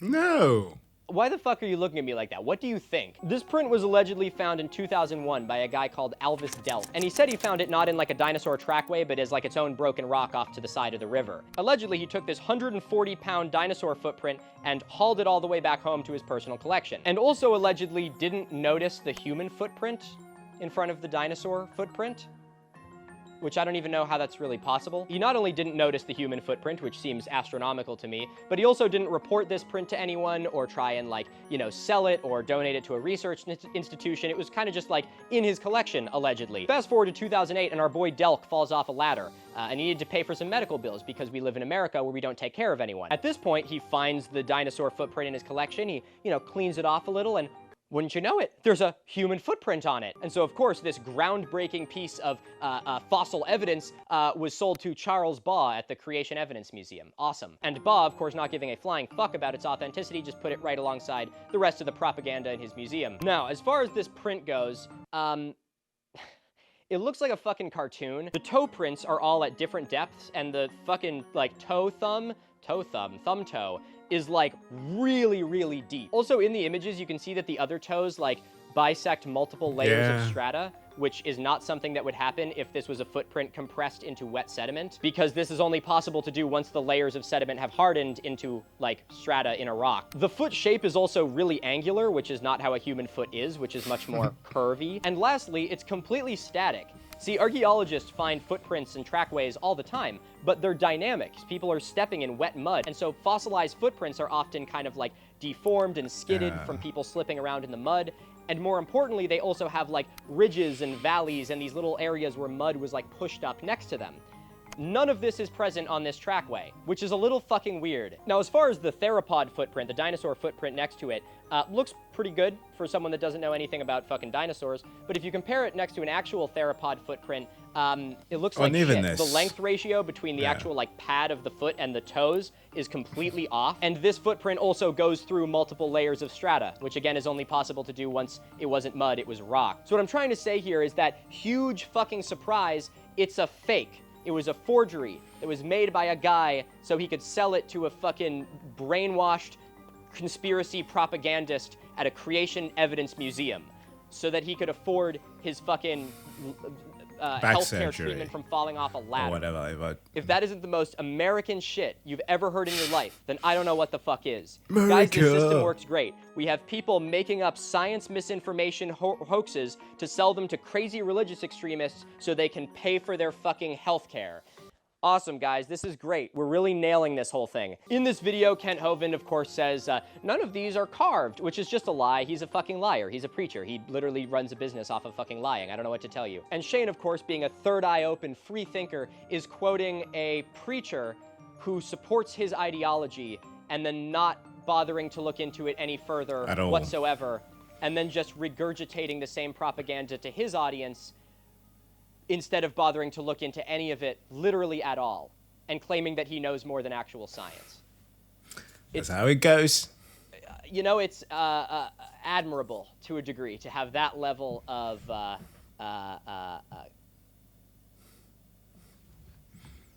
confidence? Let's look at a thesaurus, shall we? Arrogance. That's the word I was looking for. Ooh. No matter where you go, the pirate catches flag. Oh, I didn't even notice that. That actually makes sense. Arrogance, his chutzpah, his disdain, his ego, his egotism, his hubris, his pretension. pretension, his pride, his smugness, and his vanity. There we go. How's that? One of those words got to apply. Okay, anyway, let's see what sorts of pearls of wisdom Shayne has to interject after just allowing this preacher to make a video for him. So if we're lied to about this, imagine what they're lying to us about with the food and water supply, which is why I take the hot water purified shilajit clinically studied to support healthy detoxification and boost fertility massively. It keeps on doing the same bloody thing. Oh, I could see it coming a mile away, but it hits me like a truck every time. That's crazy. That's crazy. That's crazy. That's crazy. The caption of this video from Shayne is dinos, or perhaps ancient reptilians. Wow, really grasping at the fucking straws here, Shayne. But I guess fair enough. I mean, they're reptiles, so maybe they are ancient reptilians, but I know that's not what you mean by it, unfortunately. Are you sure it was dinosaurs and not dragons? Avatar was a documentary. Dr. Ken Hovind is brilliant. Oh my God. Shayne's comment section never ceases to be just the most, like, the most nightmare blunt rotation on the planet. Would it be unethical to get, like, you know, a select group of people from Shayne's comment section and then put them in isolation and see what kind of civilization arises from their worldviews? I think it would be very interesting. Dinosaurs and big monsters existed in the old world, but to make the new world, they were all slayed by nobilities, knights, and moved to millions of years in the past. They also pass away naturally as the environment doesn't suit them. Every so often, there is a grand conflagration between all things, between the two essences. Sometimes the sun or moon is replaced, or sometimes the sky vault shatters and monsters come forth. Says in the Kolbrin how the strong men that came from the west underworld slayed the giants, who perhaps also had their own origin. This view subscribes to the idea of inner earth and realms of heaven that are right above us, and when the great pole flip destruction comes, normally by fire or water, the window to above and below are open for a brief period and many mythical things occur. Holy fucking shit, it's a dinosaur, Jesus Christ, what the fuck? What you smoking, bro? What the fuck?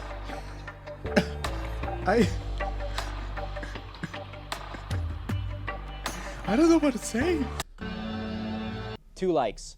What the fuck? I don't even know what to say to that. You see what I mean, guys? Like, what am I even supposed to say to this? Like, you're like, Milo, the big funny guy, come on out. He's gonna read some funny comments. He's gonna look at some crazy shit. But, like, you gotta understand that sometimes this shit is so crazy that I can't even say anything funny about it. It's just like, did you listen to anything I just said? That's the punchline. Okay, we're gonna do one more of these videos before we introduce a very special guest. You know him.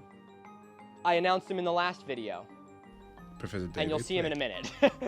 Okay, so this is crazy. There's a plant that protects itself from insects by shaping its leaves like hummingbirds. But no one is asking the important question, how does the plant know what a hummingbird looks like? Oh, okay. Oh my God. Shayne, I want you to listen to what I'm about to tell you very, very carefully. This plant does not know what a hummingbird looks like. You know what a hummingbird looks like, and since you have a pattern recognizing brain, you think to yourself, wow, this plant kind of looks like a hummingbird. Both the caption of this post and the way that you're phrasing this indicates to me that either you have no concept of how evolution works, or you are willfully ignoring it in order to manipulate people. A plant cannot make a conscious decision to look like a hummingbird, or fucking anything else for that matter. Nobody on the entire planet is claiming that that is how evolution works, except for you, because you are poisoning the well to try and make it sound ridiculous so that the people who already don't believe it continue not believing it.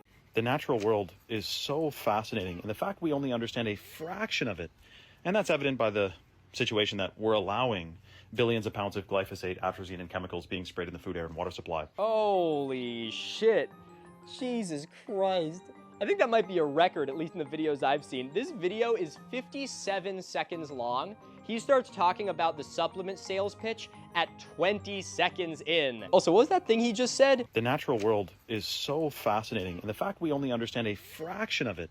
Yeah, you know what, Shayne? You're so right. It is fascinating. But in this case, it seems that only understanding a fraction of it is entirely on you, because I can tell that you did not even bother to look up a single thing about this plant before making this fucking video. You just saw a tweet, saw that it was the same like kind of tier of creationism, science denial that you normally do, and then just decided to platform it anyway. Now, at first I assumed this was an example of biological mimicry, because this plant sort of looks like a bird, and you said this thing of like it deters insects by looking like a bird. Now, there are two kinds of biological mimicry, Müllerian mimicry and Bayesian mimicry. Müllerian mimicry is where two animals that have a similar defense mechanism, like tasting bad or having a stinger or venom, will evolve to have a similar external appearance to deter predators, similar to how bees and wasps and yellow jackets have black and yellow stripes, or famously how the Heliconius genus of butterfly have these black and orange patterns that are all made to deter predators because they taste like shit. Bayesian mimicry, on the other hand, is a lot more interesting. It's where an organism with no defenses at all will evolve to look like another organism that does have defenses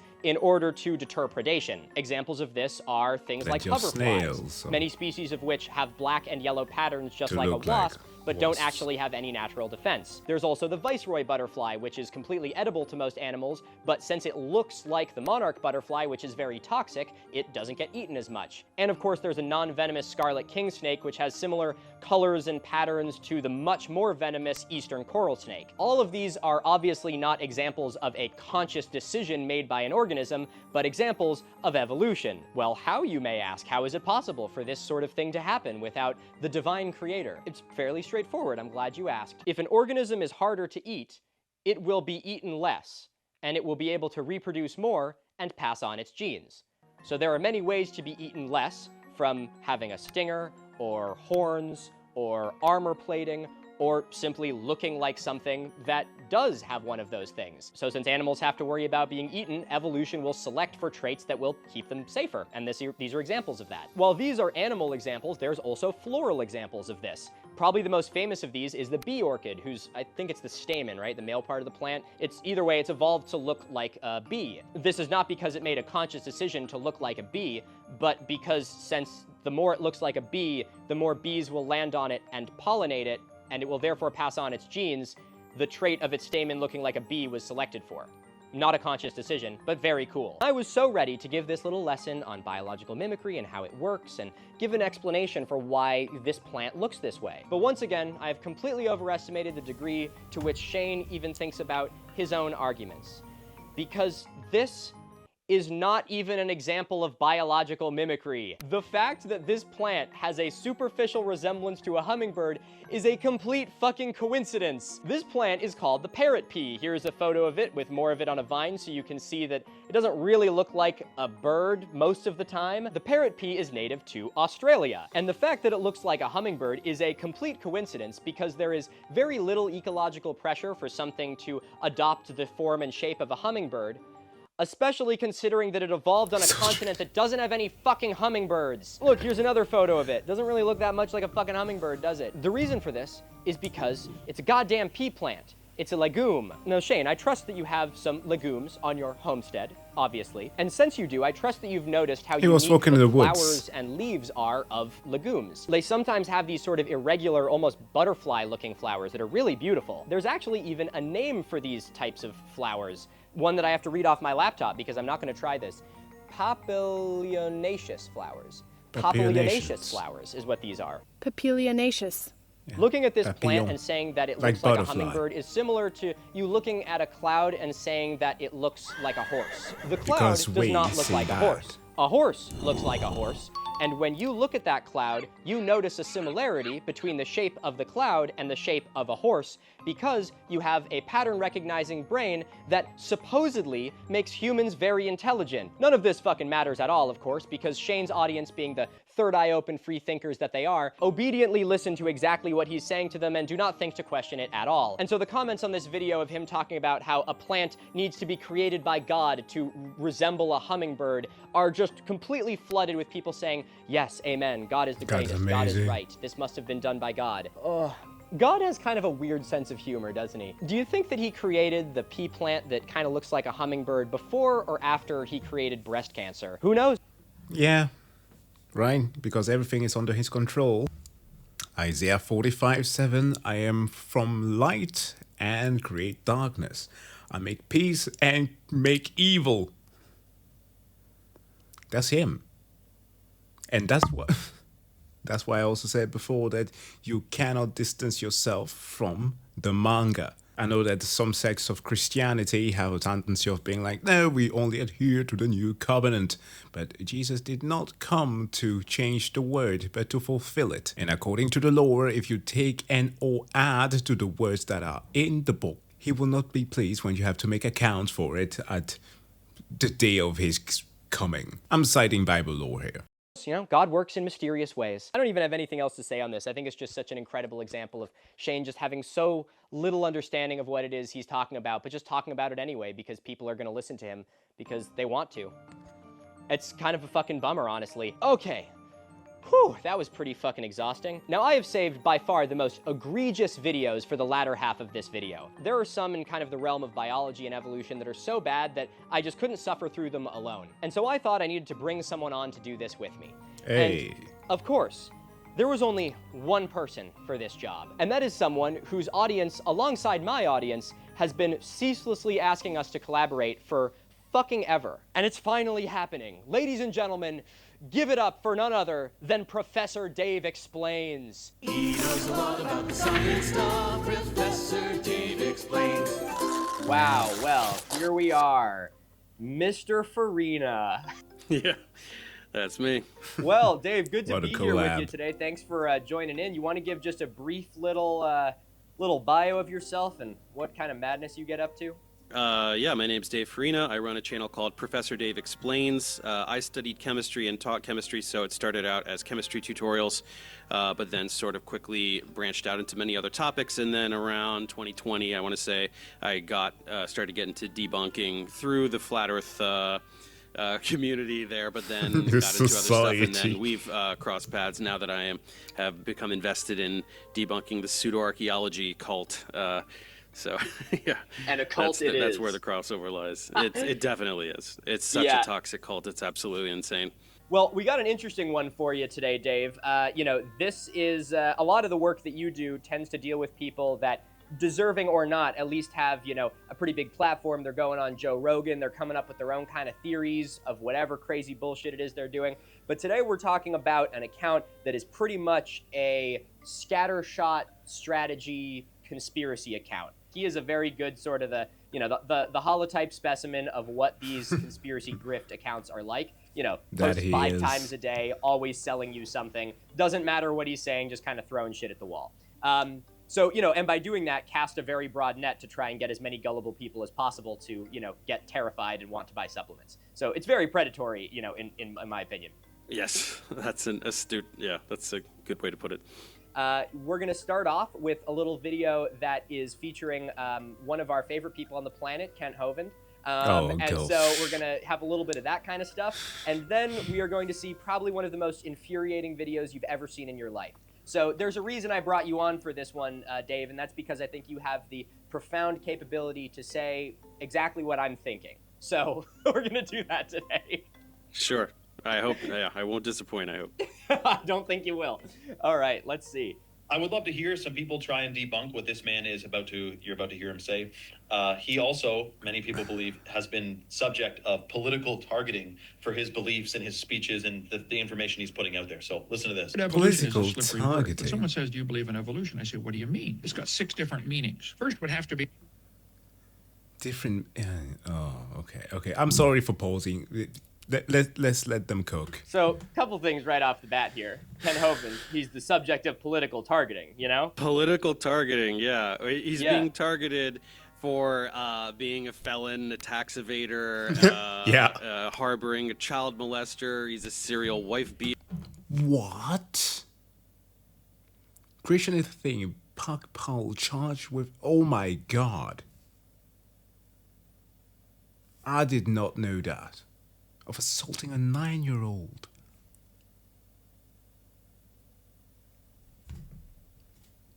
Yeah. Very much from the they're indoctrinating the children crowd. But sure, he's being targeted. Yeah. It's mainstream academia, dude. It's, you know, none of that has anything to do with it. All you got to say is, you know, he's been arrested, and really the real reason is because, you know, he's fighting against the dogma He's a of man science. of God. They hate that he's a man of God. He would never evade his taxes. Yeah. You know, and then we also get Give a little to bit Caesar of a, what belongs to nice Caesar. piece here that kind of reminds me of, here, let me just play this little clip again. Yeah, I mean, I know exactly what he's going to say. I've heard this. Meanings. First, what happened? Yeah, you've seen this bullshit before, but it kind of reminds me of who the fuck is Jordan Peterson. You ever seen those clips of him where he does that thing where like someone just asked him a very basic question? What do you mean like, by you have to ask, is? what do you mean by what? And what do you mean by evolution? And he like breaks down What every is the single meaning word. of... Yeah. Yeah, exactly. If you give a man a rat, Rats are all like this. The rat goes like this. So the rat's like this. The normal rat is like this. That's the normal rat. Yeah. Yeah. The Believe it or not, this version of JP, this version of the Lobster Man was him at his most sane. Isn't it incredible? He would actually make sound rhetorical points sometimes here. He had a weird thing with the hierarchy of like human structures, the whole thing of lobster, the lobster pyramid. Let's not dive into that part of his lore, but this is him at his most sane. Normal rat. Yeah. Yeah. The Bill Clinton defense. Yes, exactly, Yeah, totally. exactly. So anyway, you know the script here. We're gonna just go right through this clip kind of to the end, and we'll talk about it. Evolution, the Big Bang. Where did time, space, and matter come from? Then you have to get chemical evolution. There's 92 naturally occurring elements. How do you get gold, silver, and platinum out of hydrogen gas? Then you got to have stars evolving, stellar evolution. Nobody has ever seen a star form. Then you have to have organic evolution. Life has to somehow come from non-living matter. Then you have to have macroevolution, where an animal changes from one kind into another. Nobody's ever seen these first five. The Earth formed 4.5 billion years ago. And then this first life form that came out of the soup had to somehow transform itself into everything else today. So that little amoeba, single-celled creature, turned into a whale and a giraffe and a pine tree and everything. Look, you guys can believe what you want, but don't call that science. Evolution is not part of science. It's a religious belief.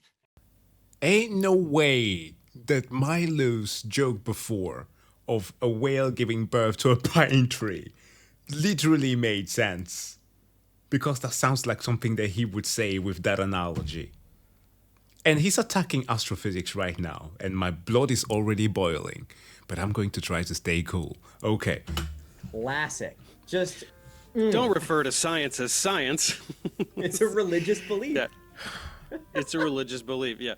So That's the this thing, this dishonesty. definition of evolution that he's using basically spans cosmology, astrophysics, planetary science, geology, chemistry, biochemistry, molecular biology, and evolutionary biology. He's basically taking all of those things, lumping them into one category, and saying "nuh-uh" to all of it.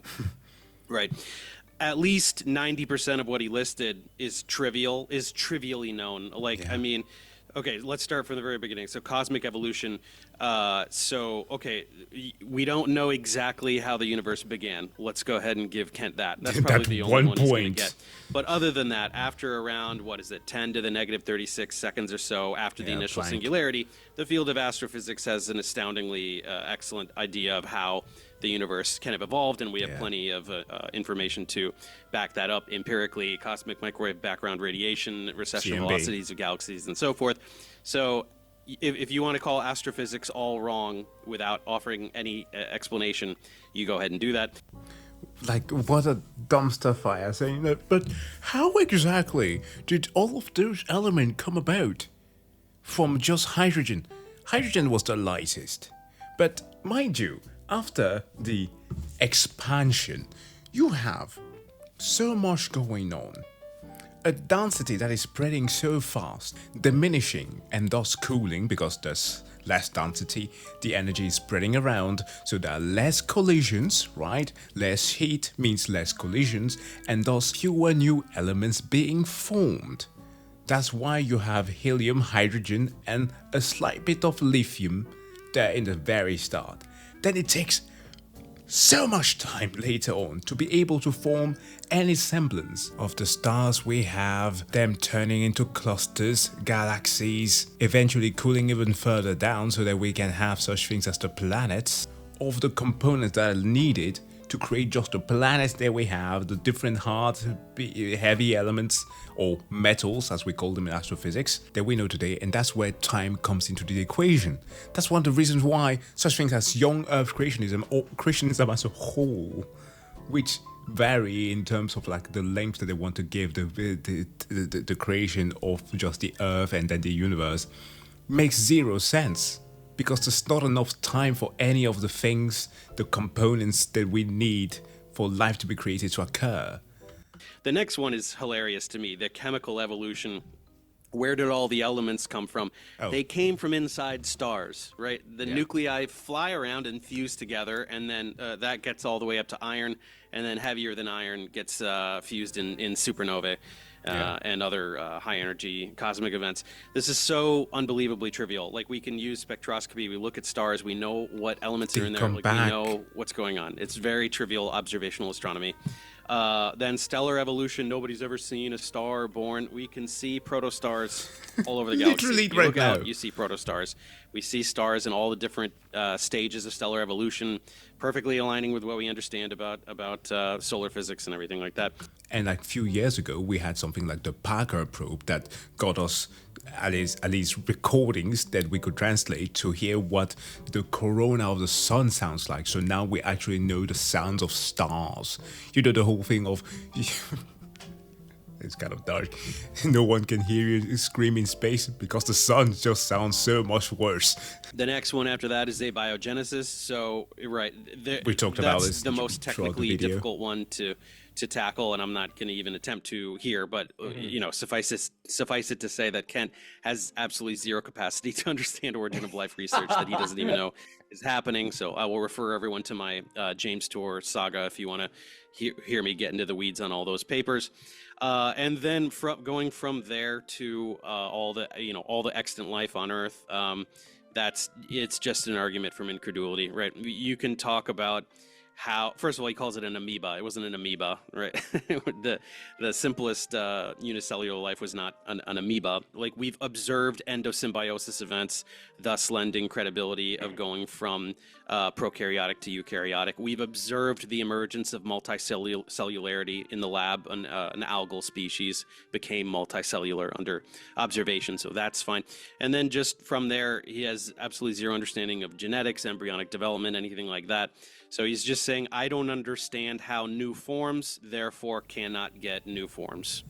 So it's just one gigantic argument from ignorance from top to bottom. It's very interesting to so watch sad. people like this operate, because a strategy that I see them use a lot is they will take one unknown that is an admitted unknown within the field of science and then use it to disregard every single other discovery that has ever been made that is well backed up. Even in this argument here, we saw the, if people don't know where life came from, if life evolved from non-living matter, then nothing could ever have happened. I'm like, well, life is here, and we know damn well how it works right now. So yeah, we may not know that, but does that mean that every single thing under the field of biology just doesn't work and is false? No, absolutely not. It means that there's still one outstanding. Right. Even if we were to grant his god, like, the little bewitched nose wiggle and poof, the first unicellular organism appeared out of thin air, that still doesn't in no way stop evolution. Undermine the entirety of evolutionary biology from that point forward, which is very well substantiated. Why do you think it is that so many people who are, anti-science or pseudoscientists will use arguments like this? It's just an easy way out, right? They have no ability. See, science deniers cannot fight science. They cannot point to scientific data or research or any legitimate scientific information and try to discredit it because they don't know it. They've never learned it, right? They're just looking at what they imagine to be science and saying, nuh-uh. So they have to find rhetorical devices. They have to find logical fallacies to dismiss all of science that seem credible to other science illiterate people. And here's the thing. As somebody who grew up actually using specifically within the fields of chemistry, because that was not my strongest suit, although my father is actually a chemical engineer, so hey dad, I actually got help from somebody else. But as somebody who grew up listening to his videos, I know a lot of ex-fans of his that somewhat got mad and started calling him a narcissist. Or the fact that now he's spent a lot of time, and I will say rightfully so, kind of being pissed at the anti-science crowd, kind of shitting on science, and even amongst them a lot of reputable once reputable scientists and science communicators who are now peddling nonsense just because it makes them the bag. And they're calling him a narcissist. But you have got to, I don't know how to put this, when you're not a science communicator yourself, when you aren't that super invested into it, you don't know the magnitude of the damage that this can cause. And kind of a reminder to what I said in the very start of the video, this is the very thing that we're combating with videos like this.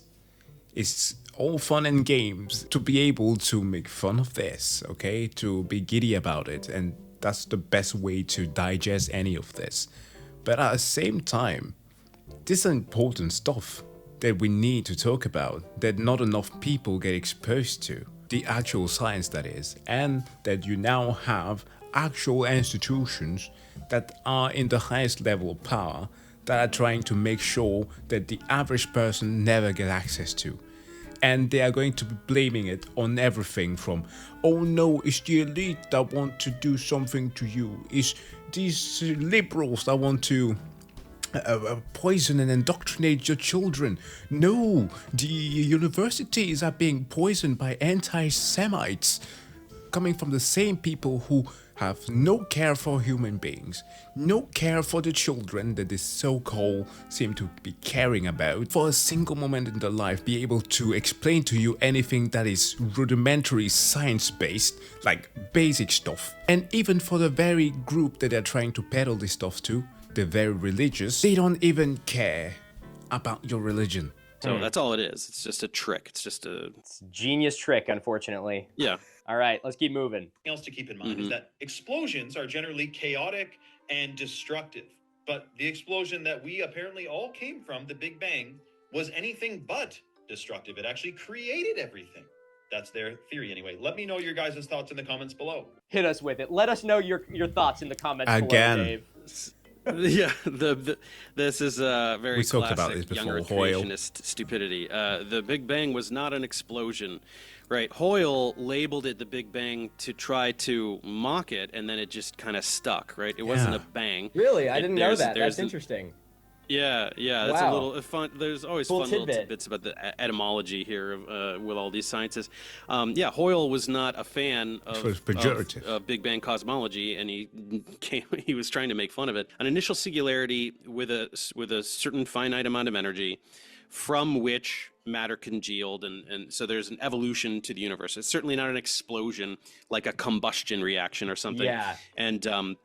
And it certainly didn't produce everything we know, in the sense of I have a cosmology tutorial where I try to help people understand that it's not a kablooey graphic with planets and comets tumbling out of it, right? It's a very, very slow process of the very first fundamental particles arising from energy. Due to energy matter equivalence, and then from there atoms forming, and so first of all, it was a couple 100,000 years for it to be cool enough for even atoms to exist, but then hundreds of thousands of years for hydrogen and a little bit of helium that formed during Big Bang nucleosynthesis to congeal into stars, and then only once there were stars did we get any elements beyond hydrogen and helium. And then only once the first generation of stars went supernova did those elements spew out into the cosmos and congeal to form the second generation of stars, what we call Pop-2 stars, to then have planetary systems. So the first remember the example that I brought about the population tree stars that we had found in an exercise. Generation of stars didn't have planets, right? The second generation of stars had planets because now all these other elements exist. So now you have planets, and now you have the potentiality for more complex structures and then eventually life. So we're talking about millions and millions and millions of years into the evolution, you know, nearly a billion even, until you have the possibility for planets or anything like what this person thinks he's talking about, or what he thinks that astrophysicists suggest was produced by the initial singularity. None of it was produced. It was purely energy from which congealed the first fundamental particles, which then formed more complex systems over unbelievable cosmological time spans. Yeah, I see this this argument used quite a bit. You know, I did a video on you know, ruining my Instagram Reels algorithm with a bunch of conspiracies, and one of the videos that came up on that was like how evolutionists think the world was formed, and it's literally exactly what you're explaining, where it's like explosion graphic, and then like Earth exists, and then like there's monkeys, and then people, and then cities, and it's like whoa, whoa, whoa, whoa.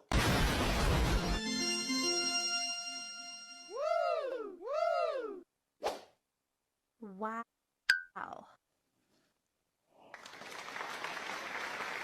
Oh. That's it. I'm Christian now.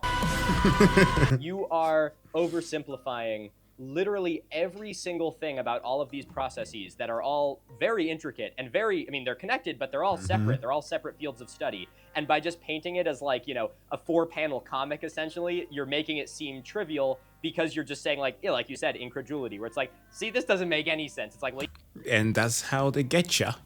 And that's the very thing that they're doing with book banning and everything. Like we had here, like we, I say we as if I'm not British, the UK banning scientific books on gender and biology. Quite literally because, oh, people have like a very, very rudimentary understanding of biology. And also, they're only going to understand that there are just polarities here. We only know about binary systems, nothing else work. We don't know about gametes, we don't know about cellular structure, we don't care, okay? The thing that we learn as children is what we should be knowing also as adults. Like, can you imagine if you continuously had the same way of thinking as a child, as an adult? Like, holy shit, the world will go under. Yes, part of science communication is that of being able to simplify things, to explain it to the average person who might not have any background knowledge in things. But that is so to make it accessible, so to give the interest. But that rudimentary understanding is just that, rudimentary. The complexity of it should not just be removed because I don't know. Yeah, because the way you said it intentionally doesn't make any sense. Well, it's worse than an oversimplification. It's wrong. All of the things are wrong, and then also omitting, right? Like it's what Ken Hovind does, right? He goes, "How did we get from an amoeba to a human?" And there's this like line on a chart for 5th graders, and he's like, "How did an amoeba give birth to a human?" It's like, well, it didn't. There are about 17 bazillion intermediary species that you're ignoring, none of which you even knew exist because you know 0 things about paleontology. So it's a misrepresentation combined with the most massive straw man imaginable. That's what they do. Yeah. All right, let's see. Where were we at with this? So this is the one that I really thought, when I saw this video, this is the moment that I was like, holy shit, I need Dave on this video stat. And I will say, I gotta just give you like, this is like a content warning almost. I have seen a lot of really stupid videos in my time. People say just the dumbest things imaginable. I have seen you cover people talking about some of the dumbest things imaginable. This video, if it is not like rage bait that's just made to like, you know, get a rise out of people, is one of probably the most atrocious thing I've ever seen. So just with that said, let's have a look. People believe one of two things. Either we came from an explosion called the Big Bang and one cell came out of that and then it evolved over bajillions of years and now we're human, or that we were created in a relatively short amount of time. Here are some questions I wish I could go back and ask my teachers when they told us the evolution story. It's just shocking. Plants need animals to pollinate them to survive. Which came first, the plant or the animal? But animals also need plants to survive. Which evolved first? I can't believe that I'm saying this about Shayne. Now, given that we've understood through all these 3 episodes now, this 3-part series, his level of understanding of things is still at a great level, okay? I'm sorry that this sounds condescending, but I gotta say, Shayne, seriously, you're a grown-ass man, you could look these things up. But for a child, a person who might not have access to the information, I will understand that you will ask a question like this. That is fair. That is a fair ask. But, man, it's not okay for a grown-ass man my age to be asking this right now. Animal or the plant? Which evolved first, the male or the female? If the male evolved first, without the ability to reproduce by himself, they would have perished. I'm gonna just pause there for processing of your brain. Yeah. Where to even start? Okay, so let's start with the plants. Plants and animals. Yeah, so the plants and the animals. So the plant and kingdom Plantae and kingdom Animalia diverged when life was still unicellular. Right, so trying to point out a symbiosis that exists today, and by the way, evolved within the past. When did flowers evolve? Like 100 million years ago. Like 100 million years ago or something. Yeah. He's trying to generalize that to all plants, which there are so many plants that are not flowering plants, and all plants were not flowering plants prior to the very recent evolution of flowering plants. But the point is that these two kingdoms diverged. I hesitate to say exactly when. Let's say, for argument's sake, about 1 billion years ago, right? A multicellular animal life exploded around 600 million years ago. So let's just say about 1 billion years ago. When you have complex systems with many, many different organisms, right, they're all evolving in tandem. When you have these specific evolutionary inputs, such as the presence of another species, a dependency can evolve on that constant influence on the environment, right? There is such and such species present. And so an evolutionary dependence can arise where I'm going to depend on the behavior of this species, and that can go 2 ways, right? So a symbiosis can obviously evolve when you have these populations of organisms in the same environment. It's really not that hard to wrap your head around, right? So it's not that all plants ever needed animals. This particular plant relies on the behavior of this particular insect species, and that's an evolutionary adaptation, right? There's fitness there, where it's a strategy, right? These plants and these insects found this symbiotic behavior, and it's just a way that nature can do things. It's not that hard to understand, really. You'd think.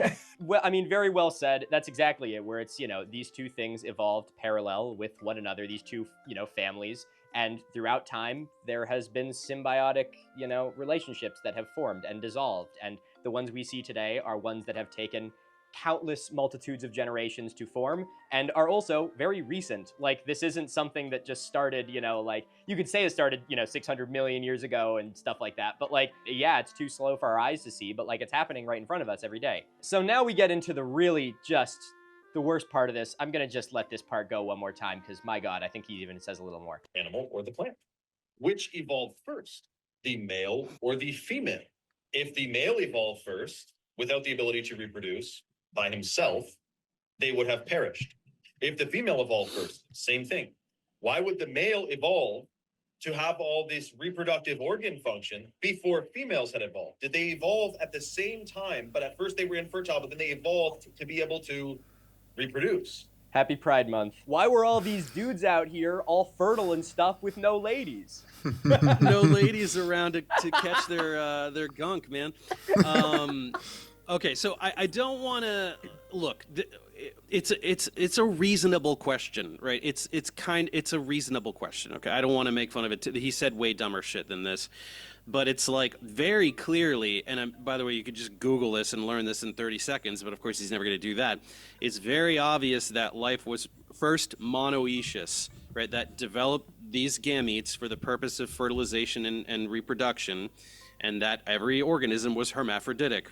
Yeah. And had both of the gametes, and then life subsequently evolved to be dioecious, where a particular gamete was assigned to an organism, one and not the other, and then like literally the guy who almost at some point in the previous videos was going to be dropping the Alex Jones quote of making the frogs gay does not know about species.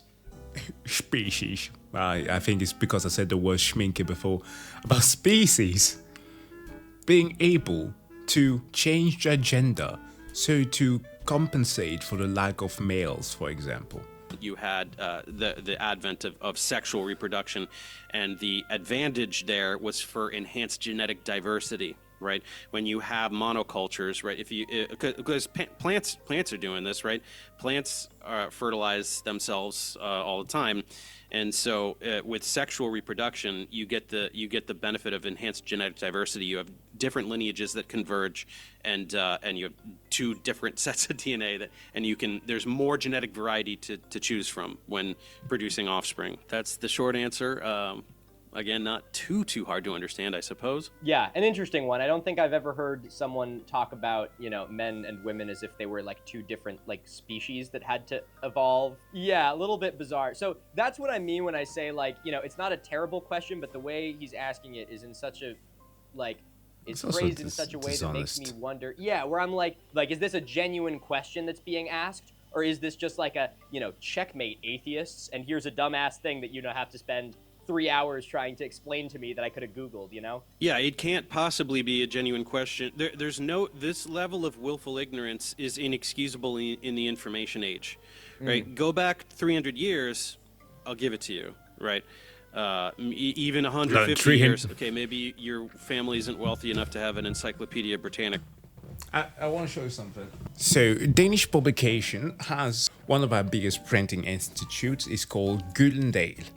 That's the name right here. And this is a lexicon, obviously. And this one dates, if I'm not mistaken, from 1920. It's a notebook. You don't get something as fine, as beautiful as this anymore. But in here, you have information about everything. Beautiful pictures. Here, you actually have Niels Bohr. You know the guy, right? Who gave us the atomic model, different things about plants. This is what people would have in their homes to let them know about the world. And yes, a lot of it is not perfect, and sometimes I will stumble on things that isn't quite to my liking, especially regarding people from my continent of birth, Africa, that in some places are called a country. But you know what? Families will buy these and put it in their homes. My dad passed it on to me so that I could have this. So for people who sometimes wonder, how do you have all of these fun facts in your mind? That's because we had a bunch of this type of things at home. It was also a great way for me to learn the Danish language anyways. These who had those in 1920 or so would know about these things. In your house or whatever. But you have the internet, you can Google it. How did we get Memphis? You'll get the answer in 30 seconds, man. You will, so this is not a real question. Grow up. Well said. All right, let's see where else he goes with this. Same with every animal. Horses, bears, fish, which one evolved first? Do you realize that if the male evolved 300 miles away from the female, you'd have a big problem if they never crossed paths? Some believe there's more evidence that we were created. Yeah, dude. Oh, no. What do you have to say to that? Checkmate, atheists. If the male evolved, poof, there's a man over here, but he's too far from the woman, the human race dies off. That's right. Yep. It's just that's Adam what I mean of these foiled. Can't be actual questions. This cannot be a genuine hey, so no, like seriously, what if like if the man evolved over here, like can you walk me through this? Because then it's like, okay, like yeah, I can be like, that's stupid, but it's like if you've never been taught this, sure, but it's like, Yeah, you learned this in middle school. But I would never villainize someone for having a dumb thought like that. It's okay to have a dumb thought. We all have them from time to time. But it's absolutely inexcusable to not act on that and try to learn something and then broadcast that to the entire internet and try to infect society with your stupidity. That's not okay. And that we evolved. But the problem comes from morality and accountability. If we were created, then there is a God, then you do have to answer for things you do right, things you do wrong. And this is where it comes down. People want to say, we weren't created, there is no God, I can live my life how I want, there'll be no repercussions. We'll see. No, he did not just try to add ethics into this. And morality. Are you kidding me, Shayne? Seriously? I've encountered on another channel that I tend to feature here, Casual Geographics, certain comments of people who kind of dislike the approach that Animal had to it, because a big thing of mine is that I very much appreciate observing how it is that animals would form their own little systems of fairness, because they quite literally develop that. Bonobos have that, chimpanzees have that to a certain degree, orangutans, super smart. They are not only able to develop a sense of empathy, but they are also able to decide whether or not they're being treated fairly. And some will write comments like, oh no, they just... It's not them developing a sense of fairness, it's just them learning that they've been screwed over. What do you think that is? What do you call that? Like, do you think that a human baby understands the intricacies of the word fairness and every single implication that comes along with it? It's from the treatment that they receive amongst people around them that they develop that sense, that empathy, that feeling of, okay, mom and daddy treat me well, I did something right, so I get rewarded. I did something wrong, I did not get rewarded. Like stuff like that, just for a simple example. And over thousands of years, civilizations and clusters of said civilization will develop ways of determining what is fair amongst each other. That's why there are certain people across the world that feel that something is criminal in certain ways and others isn't. That's why we have way different laws. That's why we come up with these rules to make sure that we live amongst each other in a well-functioning society. Yeah, I'm doing one on Tucker Carlson right now because he had a conversation with Brett Weinstein and he uses this exact, it's glorious. If there's no God, I can kill anyone. It's like, yeah. Okay, so you're basically just admitting that you're basically an asshole. You're immoral, and the only reason you're not murdering everybody is because you fear retribution from a wrathful God that will dunk you in lava forever. I don't believe in God, and I don't need that, right? I can just go, oh great, I don't want anyone to murder me, so maybe let's all just not murder each other. That seems to make sense, right? Like what these asshats don't understand is that it's not even like specifically about being such an incredibly moral person, right? There's a selfish argument for altruism. Right? It really is as simple as that. I don't want to get killed. Be I don't alive. want anyone stealing from me. I don't want blah, blah, blah.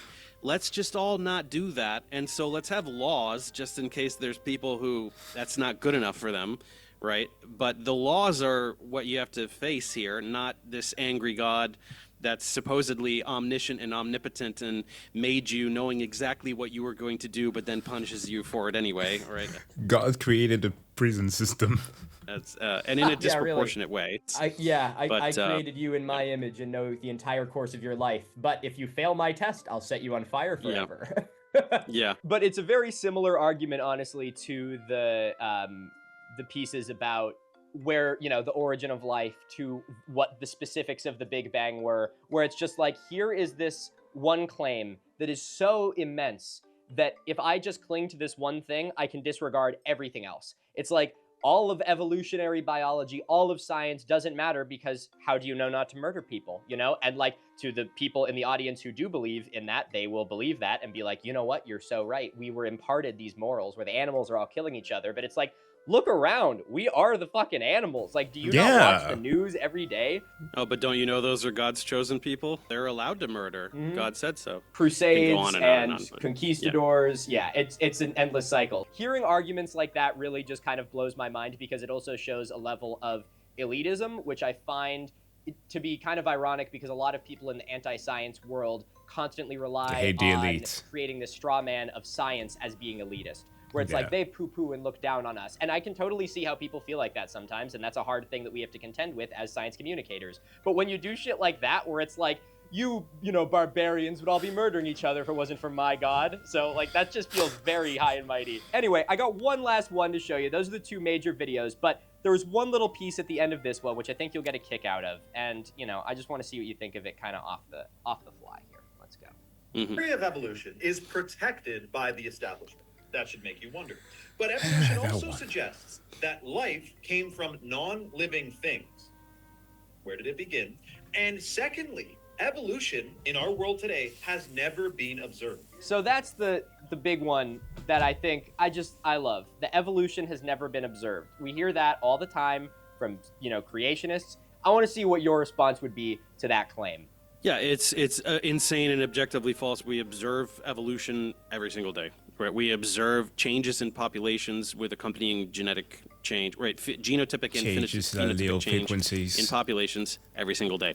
What he means and what Ken Hovind means is why doesn't a pine tree give birth to a whale or so? You know, like that's what they don't. We don't observe the straw man version of evolution, right? We don't see something giving birth to a completely unrelated organism, a thing that never has happened and never will happen. You know, earlier in this conversation, I talked about us observing an endosymbiotic event and observing the emergence of multicellularity, and those are enormous changes that we have observed in the lab. Let alone, you know, evolution of antibiotic resistance in bacterial colonies. Right, that was one of my examples. That's Darwinian evolution. It's just cannot. It's absolutely undeniable evolution by natural selection.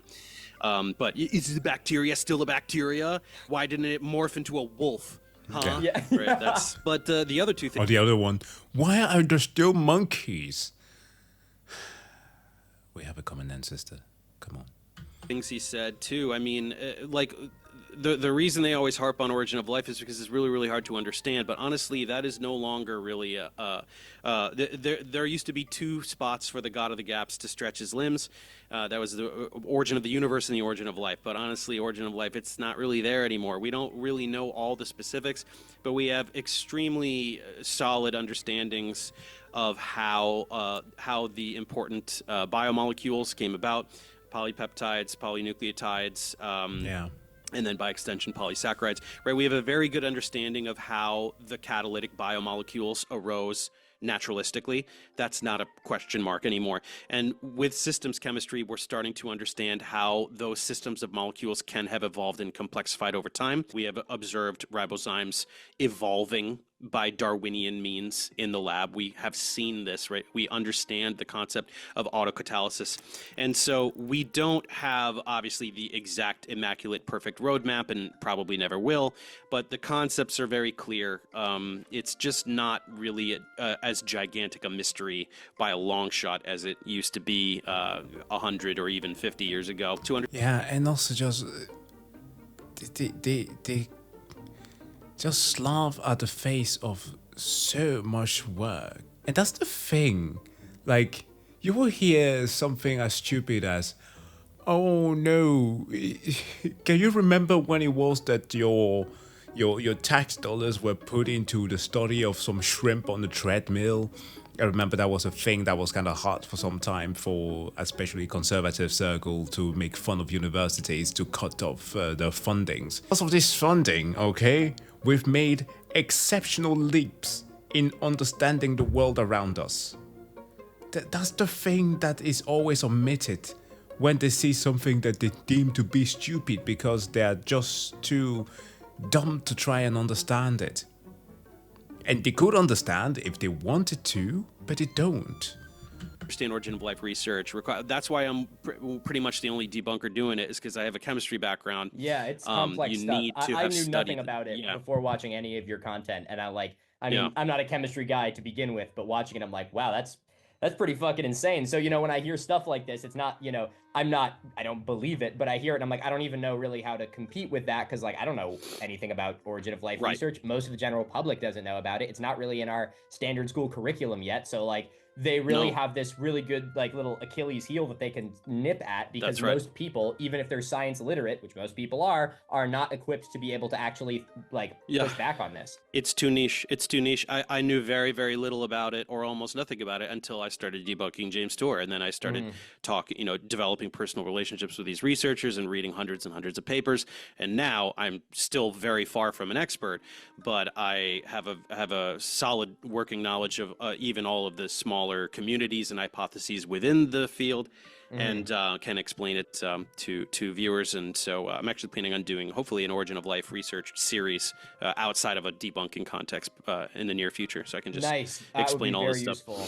But then the other thing the guy said is just, he's making this argument, it's protected by the establishment. So basically, any time we know things, it's a conspiracy, right? If we've studied something and learned about it and teach other people what we figured out, that's somehow a conspiracy, right? So 2 + 2 = 4 is protected by the establishment, but it's actually a satanic conspiracy, right? I mean, it's... Don't tell that to Terrence Howard. He'll be summoned somehow. Being like, Maine, did somebody say my name, Maine? It's just such toddler mentality. Learn or don't, but stop projecting your own ignorance onto the entire human race. We've figured shit out. Catch up or learn it. It's all here for you, or just trust us. If you don't want to blindly trust science, then learn about it. No one's stopping you. Give it a shot. It's easier than you think. Well said, Dave. Yeah, it's a crazy one. I think that we're going to be seeing we see quite a bit of stuff like this. And my hope is, in making this video, it can not only expand a little bit of the reach of my audience who may not know about you yet to come see what you do, but also inspire more people to see accounts like this are a dime a dozen, and there's a lot of them out there, and we need a lot more people doing science communication, because regardless of whether or not he is coming from a place of genuine, curiosity, which I have a hard time believing, this is a type of mentality that is genuinely poisoning society. I agree. Yeah. Here are the patterns for identifying science denial, but also science enthusiasts, science students. Here, SciComm is a career path that is available to you if you are not excited by the traditional routes of going into industry or remaining in academia, whatever it is, right? Give this a shot. Yeah, well, Dave, thank you so much. I really appreciate you giving the time here today. Got any exciting upcoming projects or things you think my viewers would like? I think your fans would be most interested. I'm continuing to do the pseudo-archaeology debunks. So after Graham and then Dan, Jimmy Corsetti's up next. We're gonna slam him, and then more probably after that, because that cult has just pissed me off so much. It's so toxic. They're more toxic than flat earthers, more toxic than anti-vaxxers, anything like that. And so, yeah, I am now devoted to demolishing all of their heroes. But then other stuff too. I just put one out today on Ashton Forbes. I got one coming up on RFK that has been heavily requested. Ooh. So all kinds of good stuff coming up. Thank you so much for your time. Really appreciate it here today. And, I hope everyone gets a kick out of you. Bravo, bravo. Thank you, Professor Dave and myself. I feel like I always get comments that are like, Milo, I don't know how you have this level of patience with these people. Why are you giving them so many chances? And then when I watch Dave's videos, there's comments that are like, holy shit, dude, you fucking killed him. Frankly, when I started out on YouTube, I never dreamed I'd find someone that was more punchy than I am, but I guess Dave is the exception that proves the rule. Holy shit, you haven't seen any of Dave's content yet, you should definitely go check it out. He's got a lot of great debunks on a lot of different topics, including the great big pseudo-archaeology debunk, which I think all of you would very much enjoy, covering some characters that I haven't even dipped my toes into here yet. But for those of you that enjoyed part 2 of this series talking about health conspiracies, you should definitely go check out Professor Dave's video on RFK Jr. If you were pissed off about the shit that I said in my video, you should really go watch his, because, oh my god. Ugh. So anyway, Dave, Ghost. Thank you again for coming on. Real pleasure to have you here. And I hope all of you enjoy going to check out his videos after this one. You know what, guys? My turn for a little product placement. I'm not even going to say anything. I'm not even going to say, wow, it's me again, the guy that you were literally just looking at. I know you're thinking, oh, Milo's here to push some...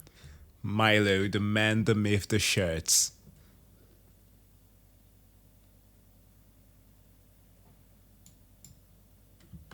Which is going to be fucking fun. The only thing more fun than drinking with me virtually is drinking with me in person. Okay, I see you foaming at the mouth right now with the burning question. Where and when? That's 2 questions. Okay, well, we're still narrowing down some of the venues, but we do have the dates and cities. Dates will be on screen here, so I don't have to read all these numbers out loud. We're going to be going to Northampton, Massachusetts.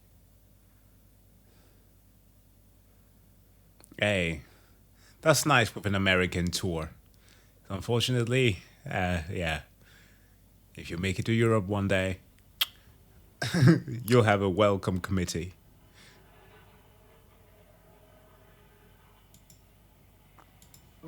Essential element.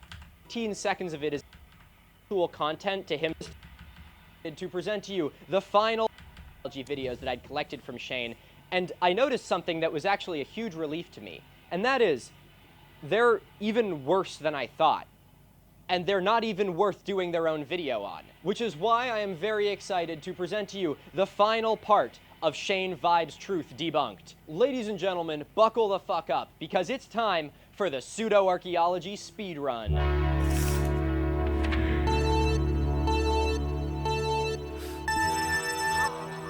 As I was going through Shayne's pseudo-archaeology videos, I noticed that they had a shockingly low percentage of actual content to him just sort of rambling and selling things. Again, say what you will about Philip Ziba, but his pseudo-archaeology videos were like 3 to 4 minutes long, and he actually said a lot of things in it. Where with Shayne, it's more like each video is about a minute long, and maybe like 15 seconds of it is actually saying something. So what I did is I collected like 25 of my favorite pseudo-archaeology videos from Shayne, and I boiled them down to their essential elements, to their essential oils, if you will. And I took all of those essential oils and made this, the pseudo-archaeology speedrun, where we are going to do a lightning round, or I guess more of a lightning round. Is anything really lightning when you're making a 3-part series where each part is 2 hours long? There's no such thing as fucking lightning. There's no such thing as lightning! Oh my god! Did you know that the ancients used to believe that lightning could increase your fertility? Modern men's sperm count. Now, honestly, it was a little bit tough for me to trim the fat off these videos, because most of the things that he says in these videos are his little, like, you know, conspiracyisms. You know, things like this. Ancient mysteries. That contradicts the official narrative. And there's a bit of a cover-up going on around it as well.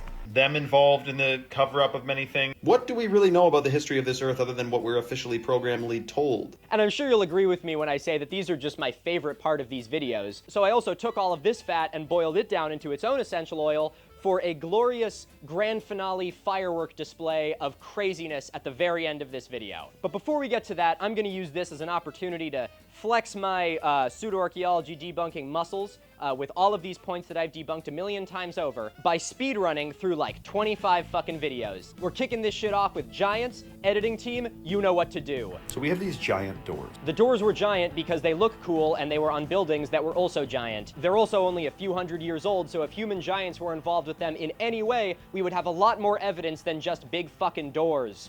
Newspaper clippings from the 1800s.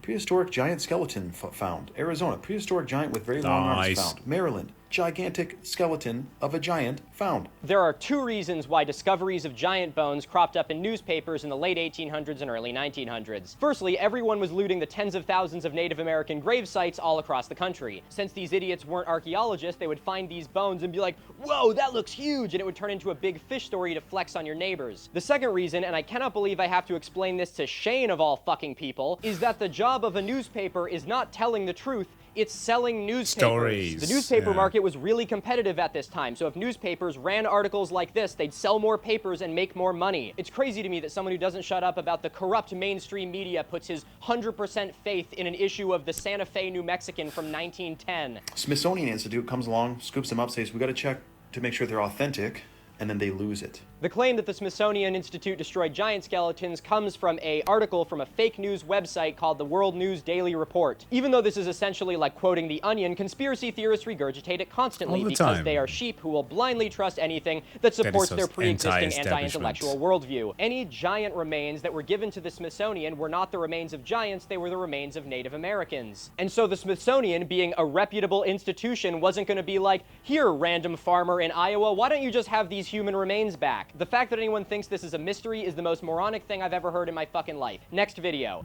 Where even Philip Zeba had the decency of calling the Smithsonian out. And Milo even genuinely celebrated that. Applauded that. They're terrace farms. I've been there. Fuck off. After the giant bones discovered all over the place. That never happened. Historical evidence, the Smithsonian, them involved. You're citing an article from a satirical news website. We also have the pyramids in Bosnia that they say is pseudo-archaeological. It is. The Bosnian pyramid has been repeatedly excavated and proven to just be a natural feature. The man who discovered it is not an archaeologist, but a businessman. And so he turned it into a tourist trap to pick the pockets of gullible anti-establishment morons. But it's a pyramid complex and it's pyramid shaped. Same thing with... The complex is a series of hills, and they look the same because they all experience the same geologic processes. And noting that something is shaped like is not proof of anything. For example, your head is shaped like a brain could be inside of it. The pyramids in China, which they say are just simply mounds. These are also mountains. You can literally see the layers of stratigraphy in the images you are showing. This is right out of George Orwell. If they bury and hide your past, you don't really know true history, then you don't really know what's going on in the present, and then they can dictate to you what happens in the future. The irony of you invoking George Orwell, the author of one of the most famous books on totalitarianism and disinformation, to justify yourself poisoning the minds of the enlightened world is so beautifully ironic, I don't even think I have to offer a commentary on it. Next video. It's bigger. You are not me. We have Abe Lincoln talking about giants. Oh my god. This is not a speech, it is some notes that Lincoln made after visiting Niagara Falls. The notes contain this quote, and so conspiracy theorists don't shut the fuck up about it. But Shane, did you even bother to read it? Do you want your audience to read it and be able to interpret what it says? Or do you just expect them, like you, to believe this blindly because it supports their pre-existing anti-establishment worldview? Because for Christ's sake, if you even bothered to read more than one fucking sentence from this, you'd see the context is that Abe Lincoln was talking about fucking mammoths. I know this is a speed run, but I'm going to take a second here to read this part out loud to show how fucking disingenuous this is. I'll paraphrase a little bit, but the whole thing's on screen if you need it. When Columbus first sought this continent, when Adam first came from the hands of his maker, Niagara was roaring here. The eyes of that species of extinct giants whose bones fill the mounds of America have gazed on Niagara as ours do now. Contemporary with the whole race of men, and older than the first man, Niagara is strong, and fresh today as 10,000 years ago. The mammoth and mastodon, now so long dead that fragments of their monstrous bones alone testify that they ever lived, have gazed on Niagara. Oh no, Abe Lincoln was with the institution. He believed in dinosaurs, this thing, and mammoths. I would have expected him to say that, but he didn't even read through the damn thing. He was admiring the beauty of Niagara Falls and wondering about how giant beasts once walked alongside normally sized people and saw the same things that he was seeing. My man was in awe of nature. At this time, mammoths and mastodons were actually a fairly new discovery, so what Lincoln is actually doing here is like citing pretty much cutting edge science for the day. So how fucking dare you twist the good word of Honest Abe to support your anti-establishment bullshit? You could have literally read 2 sentences to check this, Shane. Holy fuck! Your lack of due diligence is an insult to the intelligence of not only your viewers, but the entire human race. We have Marco Polo talking about dragons. Good for him. I've also talked about dragons. Oh my god. Next video. Bruv, Marco Polo was talking about Chinese alligators. It literally describes how it is that they were being chased in rivers. Dragons, the river demons. Crocodiles, they were being hunted for the gods, whatever, organs. I can't remember the specific. I'll put it on screen if I found a proper source. Okay, so this is out of a newspaper in 1896. Discovery of ancient giant's footprint in British Columbia raises an interesting question. The job of a newspaper is, say it with me now, selling newspapers. I cannot believe I have to explain this to you of all people. This was during the height of many well-known giant scenarios. Have you ever wondered why the height of giant discoveries coincided with massive tracts of the country being plowed into farmland? Or why so many giant discoveries are from the center of the United States in like the Mississippi drainage? Because the native people of those regions buried their dead in mounds, and those mounds were being plowed down to turn into farms. So these idiots collected the bones and made up big fish stories so they could sell them for lots of money and get their names in fucking newspapers. You also ever wonder why that height of giant discoveries came to an end? Because it became became illegal to pilfer Native American graves and trade their bones like fucking Pokemon cards. Shayne, did you know that Native American bones were first classed as artifacts and specific legislation had to be passed to class them as human remains? You get that? That Native American bones were not classed as human remains? As someone that really seems to have their third eye open about the injustices in this world, Shayne, I trust this is something that you really care about. Or am I just having a woke crash out and the real fucking problem is the goddamn trans kid playing fucking tennis? Smithsonian comes around, of course, and collects all that. Why the fuck would the Smithsonian Institution return human remains to some random guy that pilfered a grave? The reason none of these giant discoveries went anywhere, Shayne, is because they didn't fucking exist. If you were trying to tell me that every single giant discovery was real and that somehow the Smithsonian managed to hunt down and destroy every single one, and that's why you can't point at a single example of any of them today, then you have lost touch with reality. Next one.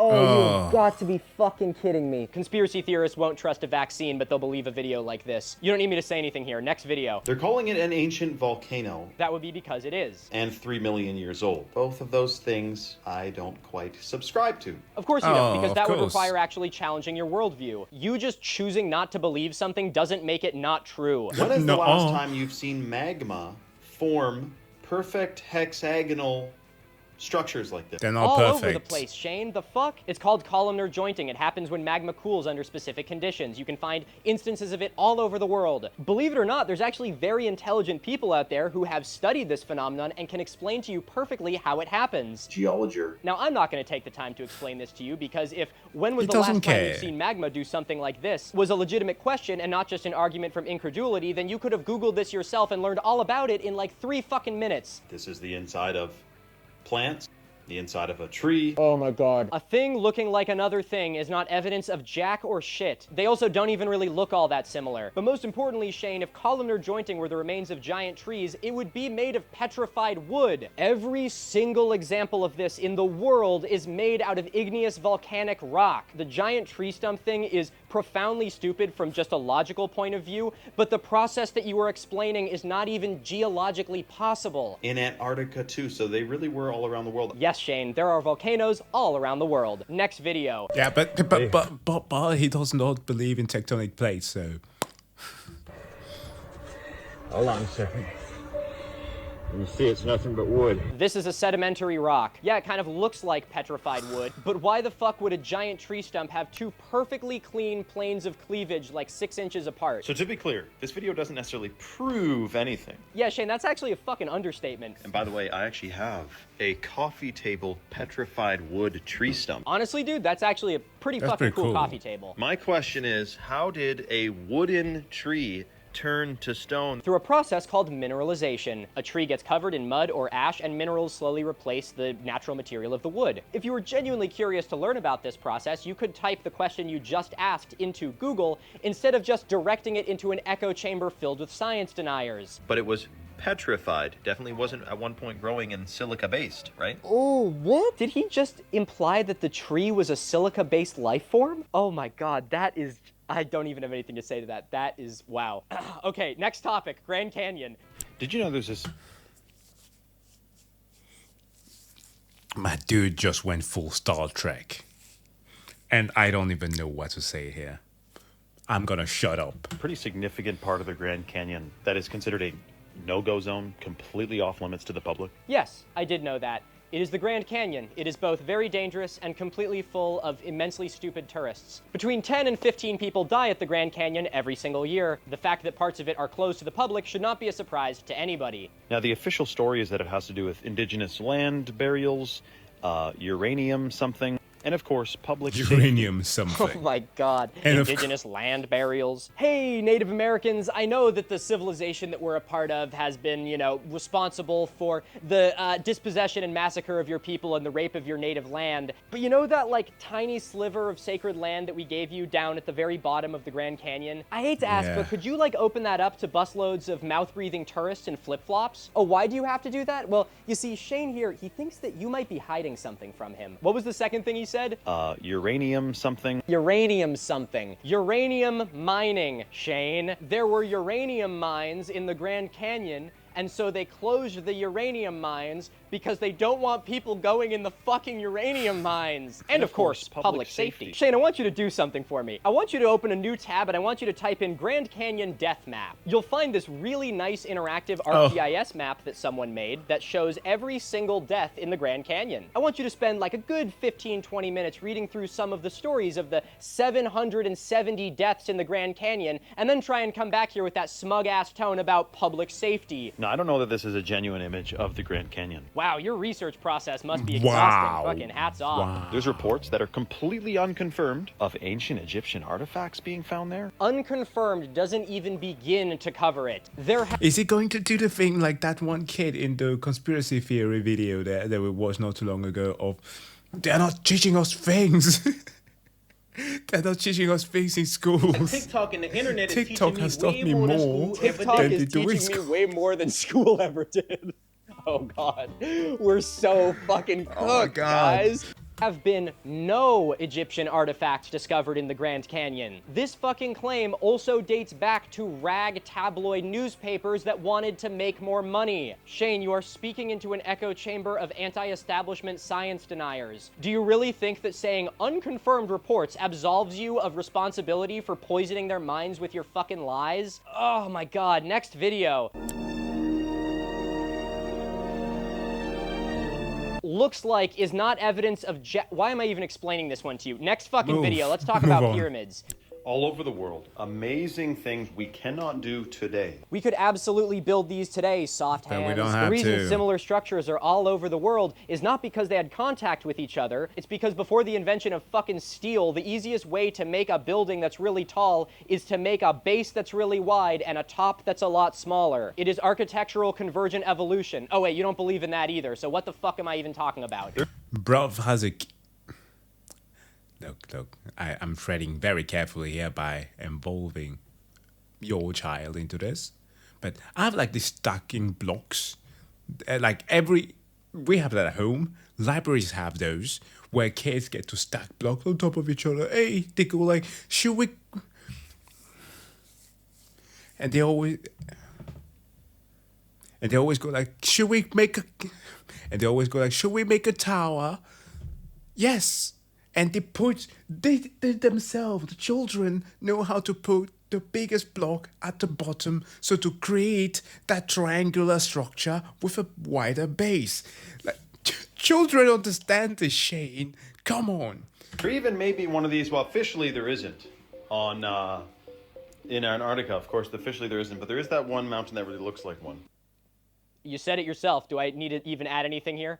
But I got in trouble actually for talking about pyramids on here the other day when I mentioned in Bosnia that there could be a complex of them. Wow, it must be hard to be so oppressed. It is not a pyramid, it is a mountain that a businessman opened a tourist trap on in order to trick anti-establishment morons into giving him money. And they said, this is false information, it's pseudo-archaeology. Yes, that's because it is. Next video. Each of these sites has 3 pyramids laid out to represent Orion's belt. There is no hard archaeological evidence to suggest that any of these 3 sites are intentionally laid out to represent Orion's belt. Yeah, it kind of looks like it, but as we've talked about, looks like is not evidence of fucking anything.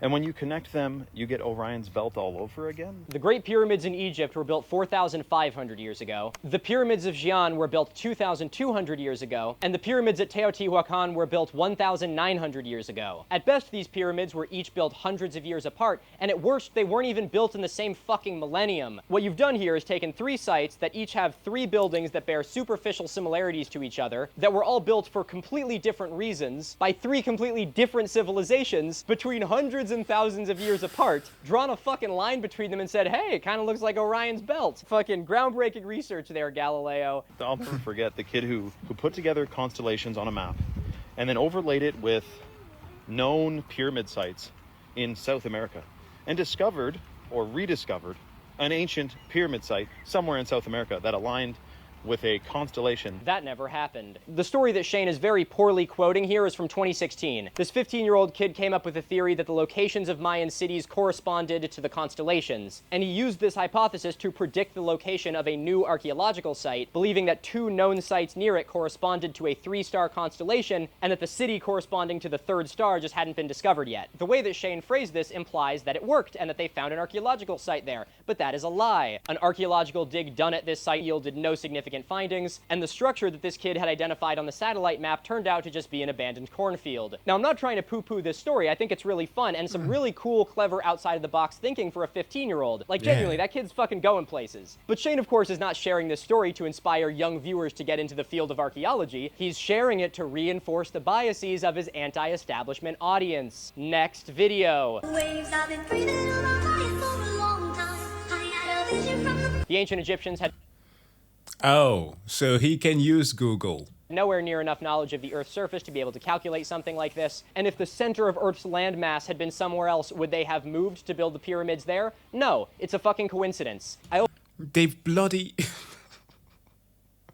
When they were working their way to create time as we know them, dividing the sky from 12 different places, from 12 different phases, sorry, because they were also observing the stars in order to do that, borrowing the sexagesimal system from the ancient Greek, a system of 60, yeah, that number comes back again. Ooh, conspiracy theory from the Chinese. No, it's simply because they were counting the knuckles and the spaces in between in order to make... The things that we came up with in order to create like mathematical systems are very interesting, but I won't bother here because the likes of Shayne does not even deserve this. But the Egyptians borrowed knowledge from the Greek, which had borrowed knowledge from the Sumerians to create, to divide the world into the different longitudinal and lateral coordinates that we have today in order to be able to create like proper clocks. But it wasn't from him knowing the center of the earth, nor the Egyptian being aware of what the center of the earth was. Also have no idea what these fucking lines are supposed to mean.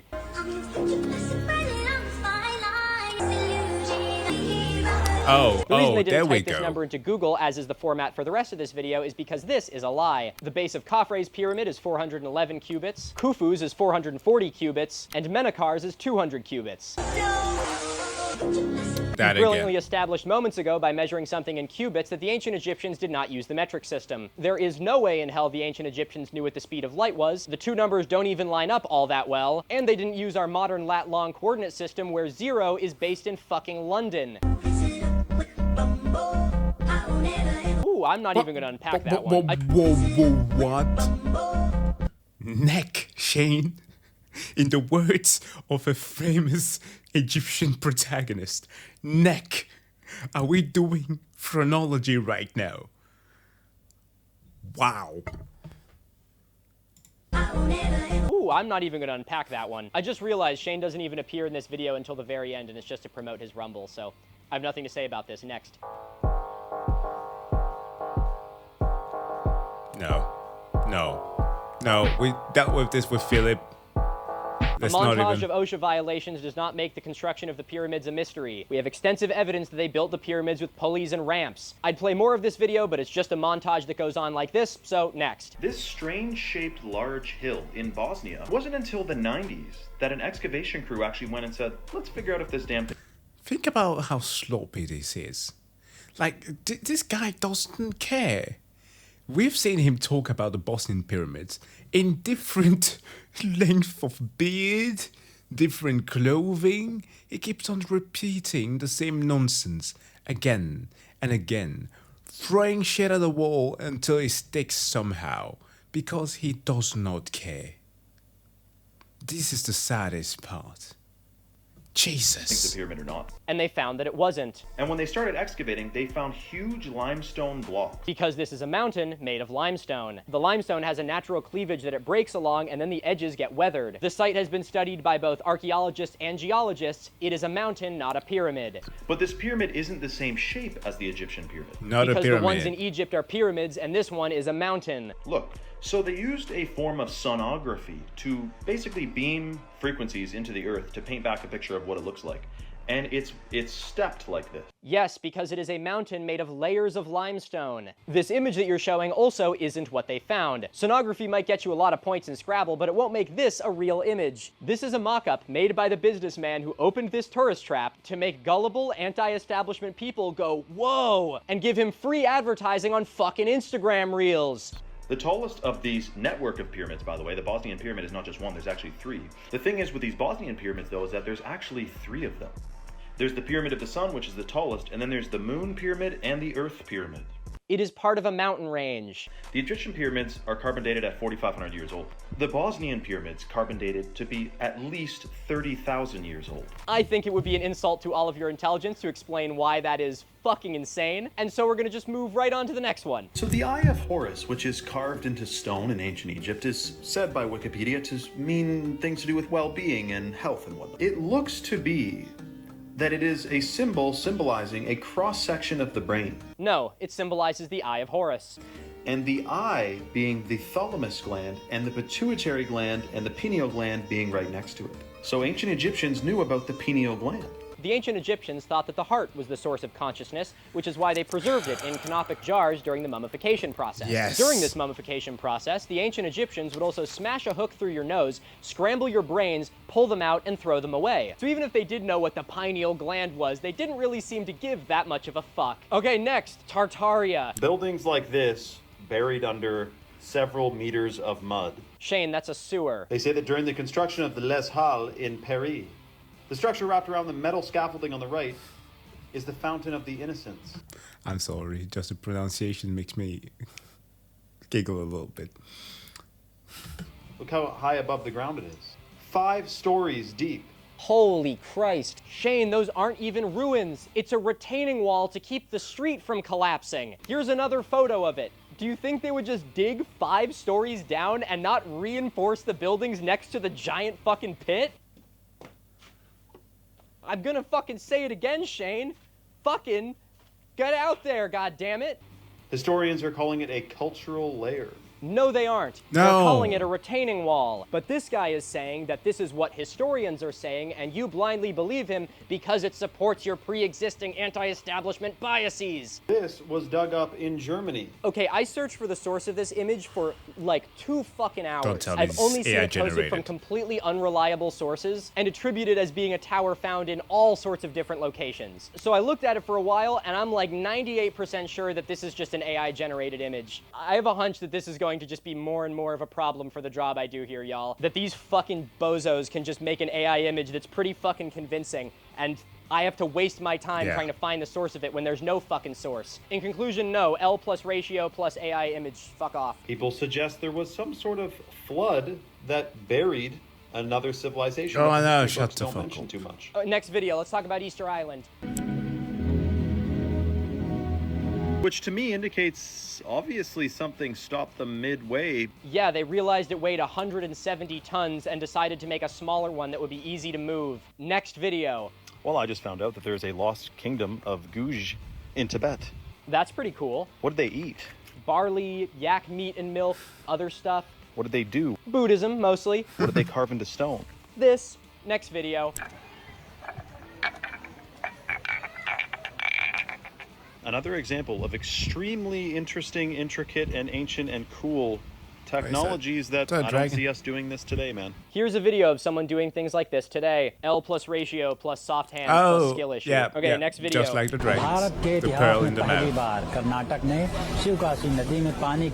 It's amazing they're still finding ancient ruins all over the place. This place is called Sasralinga, and it is a well-known pilgrimage site in India. The carvings are called lingas, and they're meant to represent Shiva. And these ones were created between the 1670s and 1720s. That's so it's not cool. really I've that never heard of ancient, this. and it's definitely not a ruin considering it is an active place of worship. This is probably what it was like when Christopher Columbus landed in America. Wow, there's all these mysterious and never-before-seen places just waiting for me to discover. Next video. Keep in mind, we have been told that we are at the height of science and technology. Hundreds of thousands of people are listening to me speak through a pane of glass. We are most definitely at the height of science and technology.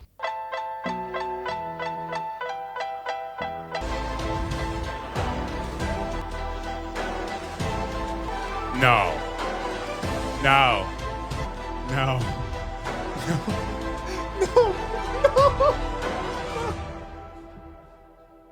What, you guys don't need me for this? You fucking kidding me? Next video, come on. Have you heard of the falling The block ancient of jet Wyoming? engine. Yo, listen, I've read some wild stuff in Journey to the West, okay? But the ancient jet engine? No, I did not come across that one. Sun Wukong, what the fuck were you smoking? It's an interesting anomaly, a natural rock formation. 75-foot tall, nearly perfect cube of natural stone appears to have broken off a nearby cliff. Hey, you know what? You got it, Shane. You're actually getting pretty good at this. Next video. I can tell you that there is a way this was built that was not with slaves and whips and chains and all that. Yeah, they were called artisans and craftspeople. Something a lot more advanced, but they obviously don't want the word getting out about that, otherwise it would be taught in schools because it is known how they built these.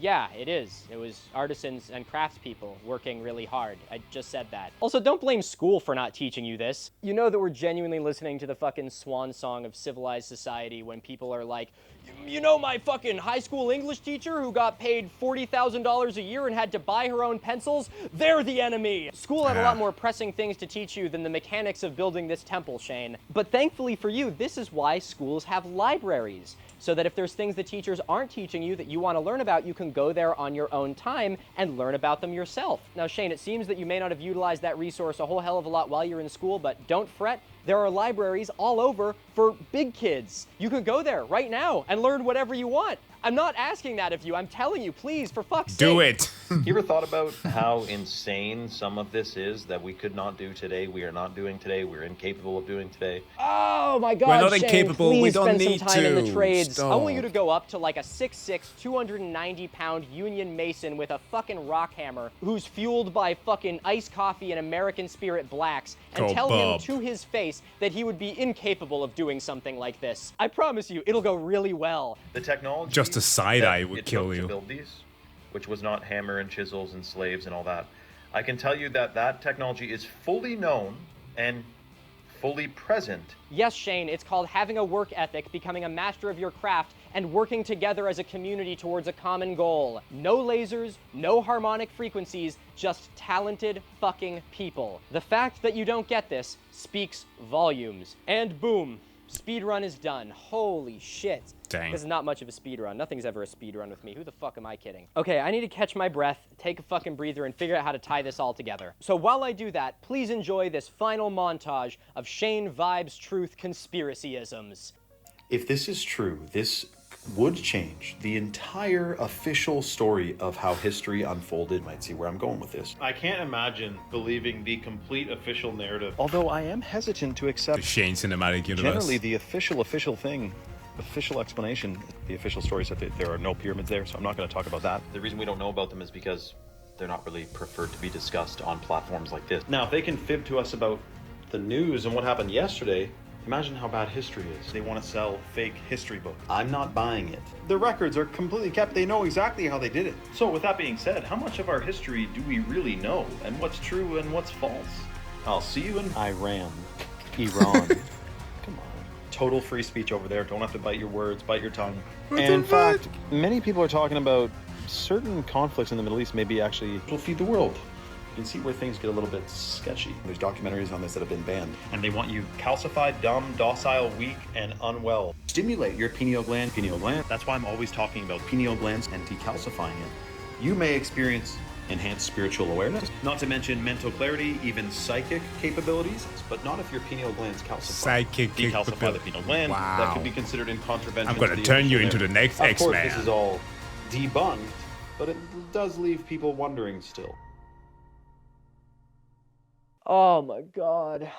Okay, y'all, I'm gonna be honest, I really don't have too much more to say on this. I'm fucking exhausted. I think you guys all get the point. I mean, you don't need me to tie this in a nice little bow for you, but there is one person that we still need to talk to. So Shayne, you can come back in now. Hi Shayne, welcome back. I hope that you had a good time finding this in the timeline and zipping over to it. I'm sure that all of this has been a fucking roller coaster for you. You didn't ask for any of this sort of just happened to you. I know that you got a family and you got kids, and I'm sure that this has just been a huge amount of added stress. But I don't do any of this to crucify you or cancel you. I do it because I have genuine concerns. I think it's safe to say that if I'm going to be able to get through to you, I would have already done it in these videos. If none of that got through to you, there is nothing I could say right now that will. And I want to add that if your radio silence here is you genuinely taking some time for reflection, I honestly, from the bottom of my heart, commend you for it. It is never easy to receive criticism, especially harsh criticism, and it's much easier to fly into a defense than it is to sit with that discomfort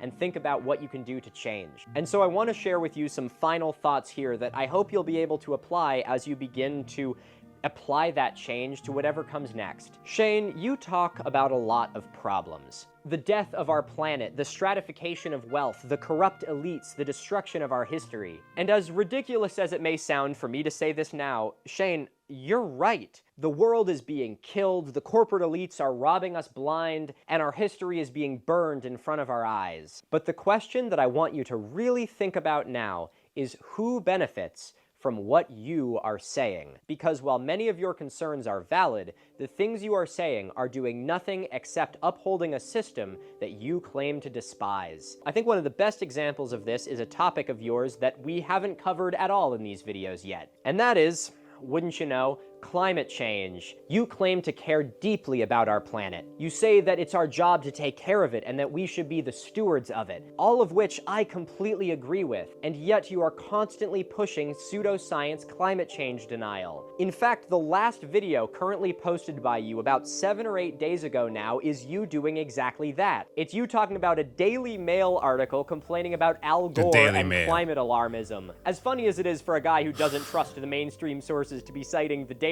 Mail, there's something much more important I want to get to about this. Have you ever stopped to think who benefits from climate change denial? Think about it for a second.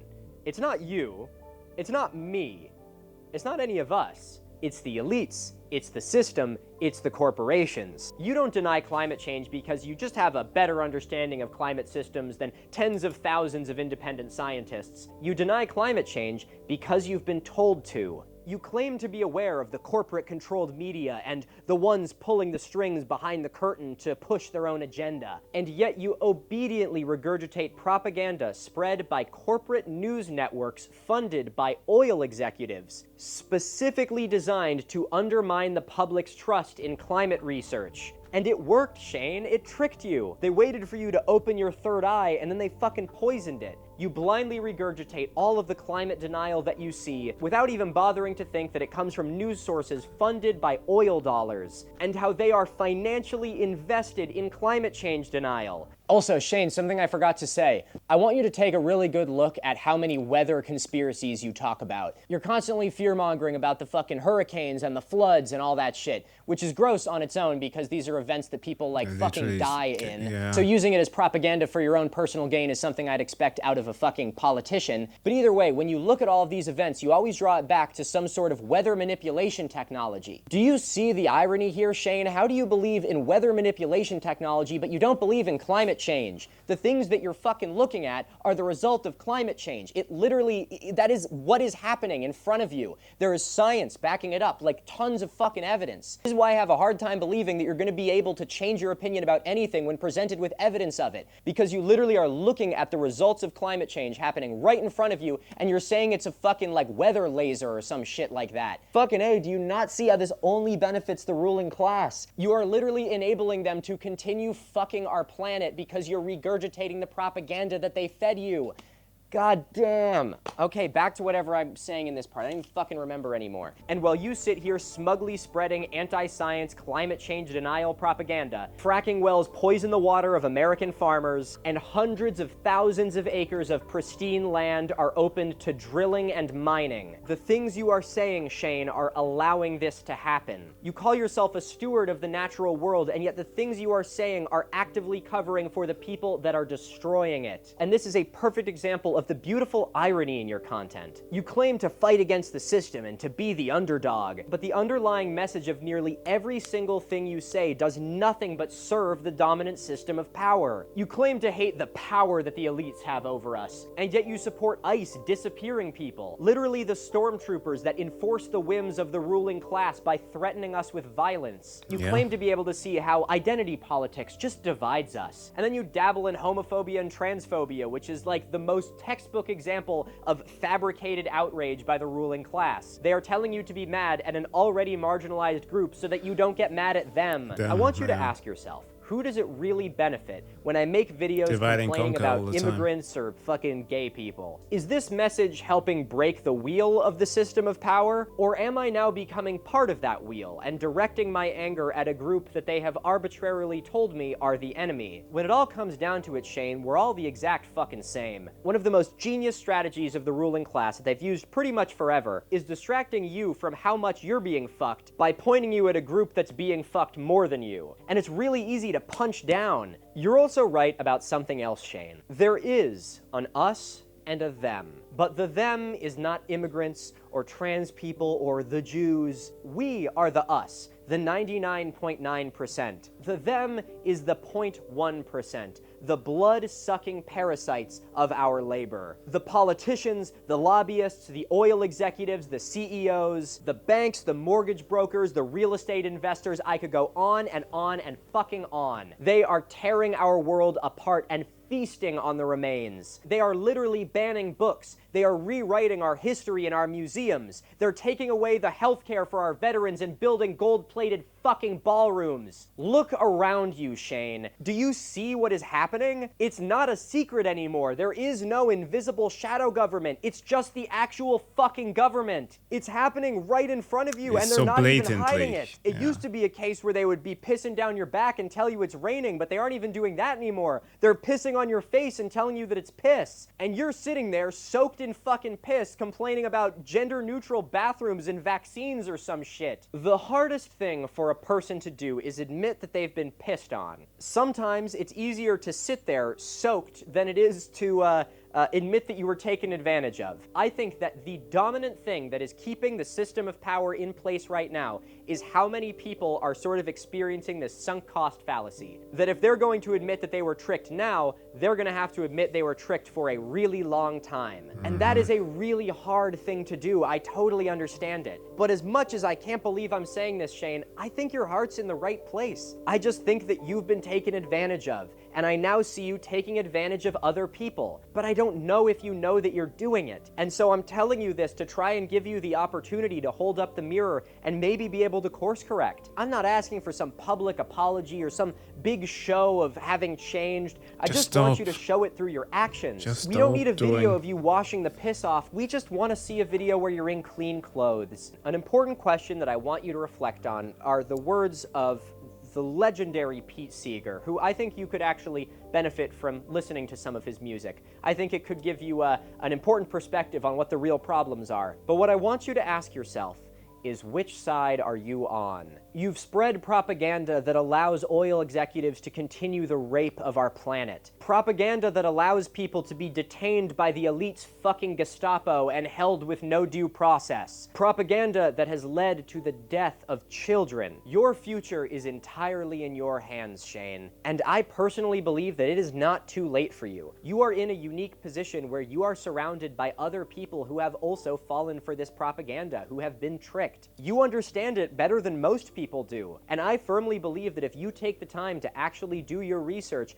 you could You could be in an invaluable position as a communicator to be able to show people what the real fucking problems are. I'm not asking you to become like a climate justice crusader or, you know, participate in your local fucking pride parade, but I'm just asking you to direct your energy at things that are more productive. The following that you have online is a huge responsibility, Shayne, and genuinely, as a man to a man, I want to see you do better. What happens next, Shayne, is up to you. The choice is yours. You can keep fighting for them, or you can fight with the rest of us. You just need to ask yourself, which side am I on? Myself and all of us are watching you, Shayne. I genuinely think that you can do this, and I wish you the best of luck. Oh man, guys. Well, that's gonna do it for this fucking video. Why did I do this? I'm so excited to make a video about literally anything fucking else. Guys, if you enjoyed this video, please, for God's sake, make sure to leave an interaction.